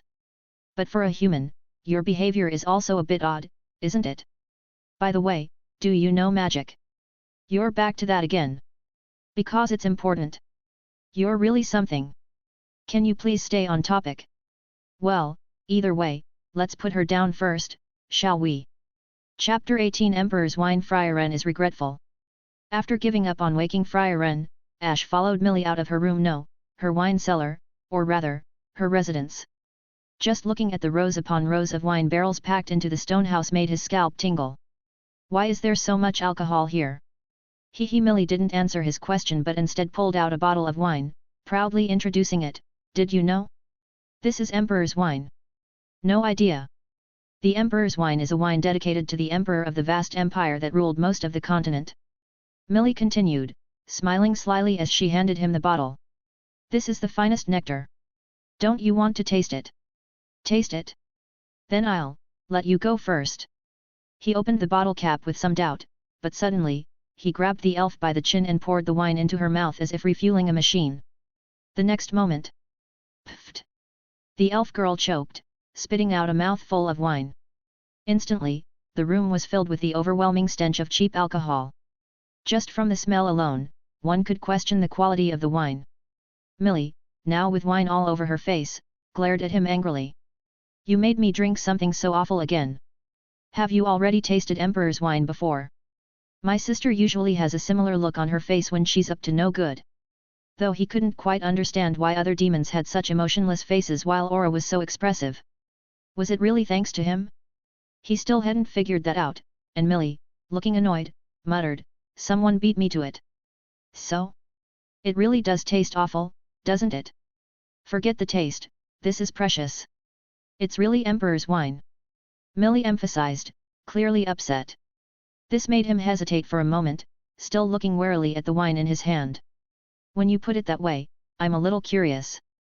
Hurry and try it. Is anyone going to die? You just made me drink some. Do I look dead? That's true. Nodding slightly, he threw caution to the wind and drank it in one go. There was no soft flavor, no smoothness. The harsh, sour, and pungent taste exploded in his mouth and throat. The wine's acidity was way too high, and its sharpness made him recoil. Just drinking it filled him with distaste, and he couldn't help but frown. It's horrible. Yeah, I thought so too. Before I came to this village, I even carved a stone tablet praising the taste of Emperor's wine. Your character is worse than this wine.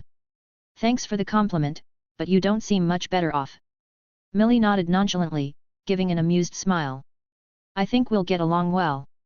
I just want to learn magic. It's fine, we have plenty of time. Don't use elves' time on me. Alright, then we'll officially start in a few years. No more waiting. Today. Now. Right this second. He couldn't take the elf's relaxed sense of time anymore. Frustrated, he grabbed Millie and shook her until she finally gave in.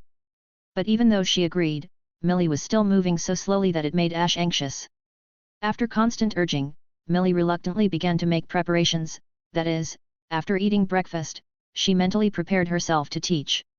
However, the magic she eventually decided to teach him was to help wheat grow better. This kind of magic was completely useless to him, no matter how he looked at it. Frustrated, Ash chased after Millie, who had somehow escaped happily. He was determined to tie her up and make her teach him something more meaningful. But before he could catch Millie, around noon, he spotted Frieren emerging from her room, stretching lazily in the sunlight. That lazy look is like an old lady. He muttered without thinking, causing Frieren to sharply turn her head toward him. Her expression was clearly one of displeasure, as if his comment had struck a nerve. But he chose to ignore her and simply said, "What's the matter? Shouldn't young people be going to bed early and waking up early? These weren't modern-day kids staying up all night playing with their phones or computers. Why would medieval villagers, with nothing better to do, be so lazy?" Ash was genuinely puzzled. Frieren, with a stern face, retorted grumpily, "We have all the time in the world. What's the rush? All right." He initially wanted to give her a piece of his mind, but remembering that he still needed her help, he decided to hold his tongue. This left Frieren, who had been ready for a confrontation and prepared to scold him for lifting her up earlier, feeling like her efforts had been wasted. She didn't get the chance to say anything further. And so, Ash's learning in the elf village continued uneventfully in this peculiar atmosphere. Life in the elf village could be described as the very definition of monotony. It was dull and uneventful. Every elf seemed to exude a sense of laziness and lack of drive, which made Ash feel even less motivated than when he was with Millie. At least Saria, despite being idle, still had the urge to do something, although, thanks to her magic, her clothes never actually got moldy. In contrast, it's already evening. Aren't you going to rest yet? Ash stood in Frieren's room, having entered without hesitation. He looked at her, already lying under her quilt with a blank expression on her face, clearly regretting agreeing to teach him magic in the first place. Chapter 19, The Secret of the Elves' Longevity, The Devil Outside the Village. Compared to Frieren and the other elves in the village, Ash's boundless enthusiasm made Frieren begin to wonder if most humans died before reaching the age of 100 due to sheer overwork. Yet now, despite recognizing the problem, Ash gave her no chance to regret teaching him. She wasn't the only one grumbling, though. Ash also wore a dark expression. It's just barely getting dark, and you're telling me you want to rest. Let's go find Millie. She's probably still drinking tonight. She should have time, Frieren suggested. No, absolutely not. He immediately shot down the idea, causing Frieren to throw off the quilt and glare at him in annoyance. Why? Hasn't she traveled abroad before? She must know a lot of magic, right? Yes, but for some reason, she's particularly obsessed with growing wheat. She even has magic that makes it sprout faster after planting. She insisted I learn that spell before teaching me anything else. She wouldn't budge, even after I drank her treasured wine. That's because wheat can be used to make wine. She probably fixates on it for that reason. By the way, you're ruthless. Frieren couldn't help but admire him, even if she was dumbfounded. I remember hearing it was wine from 600 years ago. She cherished it deeply, didn't she? And you just drank it without a second thought. Even so, it tasted awful. It's a miracle she didn't fight you over it. Why are you still complaining about the taste? Just be quiet. For now, I'll teach you the secret of our elven longevity. As she spoke, Frieren lay back down and pulled the quilt over herself again, turning her back on him. Just relax a bit. If you keep this up, you won't live for hundreds of years. Normal humans can't live that long, Ash muttered as he tugged at her blanket, trying to uncover it. But Frieren clung to the quilt stubbornly, refusing to let go. That's not necessarily true. Humans are always in such a hurry, and that's why they rarely live past 100. What nonsense! You're just wasting your life like this. How will you know your limits if you never try? Frieren retorted, as if she sincerely hoped he'd experiment with his life for 100 years. The thought made Ash break into a nervous sweat. Don't you think it's a bit tragic to gamble with your life? But isn't it more pitiful to live in ignorance? I don't think so. It's just 100 years. What's the big deal? We're getting off topic. Stop wasting your life already. You should let go of this argument, too, right? That night, Ash and Frieren argued and wrestled over the blanket, and the final result was. The next day, Frieren still hadn't woken up by noon, and at some point, she had rolled onto the floor, tangled up in the quilt. Meanwhile, Ash had taken over her bed, resting his head on her pillow, sleeping soundly though without any covers. Millie, curious about why the village was so quiet that day, came over to investigate. But when she opened the door and saw the scene before her, Ash sleeping soundly in Frieren's bed while Frieren lay tangled in the blanket on the floor, her expression turned odd. However, sticking to her philosophy of avoiding unnecessary trouble, Millie, not wanting to get involved in whatever chaotic relationship was brewing between the two, quietly closed the door as if nothing had happened. Although life in the village was typically dull, there were occasional small disruptions. At least for the elves, Ash had managed to stir up quite a bit of commotion in their previously peaceful existence. Almost every elf, when they had the time, would be pulled into discussions about magic by him. Occasionally, Ash could be found lying under a tree in the village, quietly reading, studying, and practicing the magic he had learned from Saria. After their daily magic training, Millie and Frieren often sat nearby, leisurely observing the human who had been in the village for nearly 2 years without them even noticing the passage of time. Millie, look at him, Frieren remarked. He's so busy every day. Feels like he won't make it past 100 years. What are you talking about, Frieren? Humans usually die in the blink of an eye, don't they? Seeing such a busy human, does it make lazy, dazed Millie feel anything at all? Are you touched?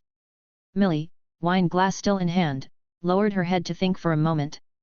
Then she turned to her friend. Frieren has been calling me Millie a lot lately. You used to call me Millie, didn't you? Is that so? Frieren's surprised expression slipped out unconsciously. Millie smiled and nodded, her gaze now fixed on Ash with renewed interest. He's quite an interesting human, they're really rare. Don't take it too seriously. Humans can die so easily. That's true. Millie nodded in agreement and didn't dwell on Ash's situation any longer. Instead, she continued sipping her wine, chatting with Frieren as usual. But that night, while everyone else in the village was sound asleep, Ash remained in the stone house, tirelessly practicing magic without pause. As dark clouds slowly covered the moon, a deep, quiet darkness descended upon the once peaceful elf village. For some unknown reason, the night seemed unnaturally still. Even the usual sounds of birds and animals had vanished, leaving a silence so profound it was almost eerie. In the stillness, the candle light flickered faintly, casting long shadows that made the atmosphere feel unusually tense and cold. And amid this dead quiet, the lush forest at the edge of the village became the stage for something strange. Mottled moonlight filtered through the treetops, illuminating a group of mysterious figures draped in long robes. They moved like specters in the night, their bodies concealed beneath robes of various colors. Their heads were clearly not human, most of them adorned with horns, much like the demons of legend. Chapter 20, Who is it targeting? Pairs of dimly glowing eyes observed the village from the darkness. These uninvited guests seemed to be waiting for the moment when everyone had fallen asleep, making it easier for them to take action. However, Ash, who had been staying up late, felt that something was off. The atmosphere tonight was too abnormal. Without hesitation, he walked out of his room and kicked open Frieren's door. The door, which had been in disrepair for a long time, or perhaps weakened by him previously, fell down with a single kick, sending dust scattering across the ground. What now? Frieren, who had been lying in bed, sat up suddenly, glaring at him fiercely. I tried my best tonight, didn't I? Why are you tearing my door down? This isn't the time to talk about that. No. If you don't explain clearly, I won't let this go. There's danger, likely an enemy attack. Enemy attack? At this hour? Here. Frieren had never heard such words in all her years in the village. She was suspicious for a moment, wondering if Ash had been on the battlefield for too long and was becoming overly nervous just like those old soldiers who grew paranoid, always thinking danger was lurking around. In this world, there was no official term like post-traumatic stress disorder, just as there hadn't been in ancient times. But that didn't mean such a condition didn't exist, it simply hadn't been diagnosed yet. Frieren, who had read about similar situations in books, couldn't help but look at Ash with sympathy. Should I cast a sleep spell on you? You, forget it. Just come with me. Hey? Wait. Before Frieren had a chance to refuse, Ash gave up on explaining and grabbed her by the ankles, dragging her off the bed. Effortlessly lifting her upside down, he walked out of the room with her in tow. Ash had performed this maneuver at least 5 times in the past 2 years, so although it was the first time he'd carried her out of her room, Frieren looked almost indifferent, as if resigned to her fate. While still trying to maintain some dignity by covering her skirt, she cast an irritated glance at him from below. You're the legendary hooligan, right? I'm not interested in children. I'm an elder. I'm not interested in old ladies either. Old lady, this is the second time. Frieren hadn't cared much initially, but when she heard these words again, a subtle shift occurred in her expression, as if she mentally jotted down his remarks in a little notebook. Ash, however, was focused elsewhere, surveying the area. Be quiet. Listen carefully. Don't you sense something wrong? You're the most suspicious person in this village right now. Put me down already. Do you even know what time it is? Frieren, still hanging upside down, glanced around but saw nothing unusual. Frustrated, she kicked his wrist. Her kick forced him to let go, and her head hit the ground with a thud. She immediately yelped in pain. Ow! How dare you! I've already, MMF. Quiet. Before Frieren could finish her complaints, Ash thrust his hand over her mouth, silencing her instantly. She was so confused that she forgot the pain and just stared blankly, looking at the bastard in front of her who had his fingers in her mouth. But it was then, as neither of them made any sound, that she finally noticed something unusual. The surroundings were much quieter than normal. In the village, deep within the forest, the absence of insects or birds singing at night was extremely rare. Even Frieren, despite her usual carefree nature, found this silence unsettling. Though she had grown up in the peaceful and overly comfortable village far from any kind of conflict, she finally sensed that something was wrong. She quickly pulled his finger out of her mouth, scanning the area vigilantly. What's going on? I don't know. But it seems like there might be an enemy nearby, lying in wait. Are they here for you? Me? He looked genuinely surprised as he pointed to himself. Frieren gave him an expressionless stare. Aren't you a defected general?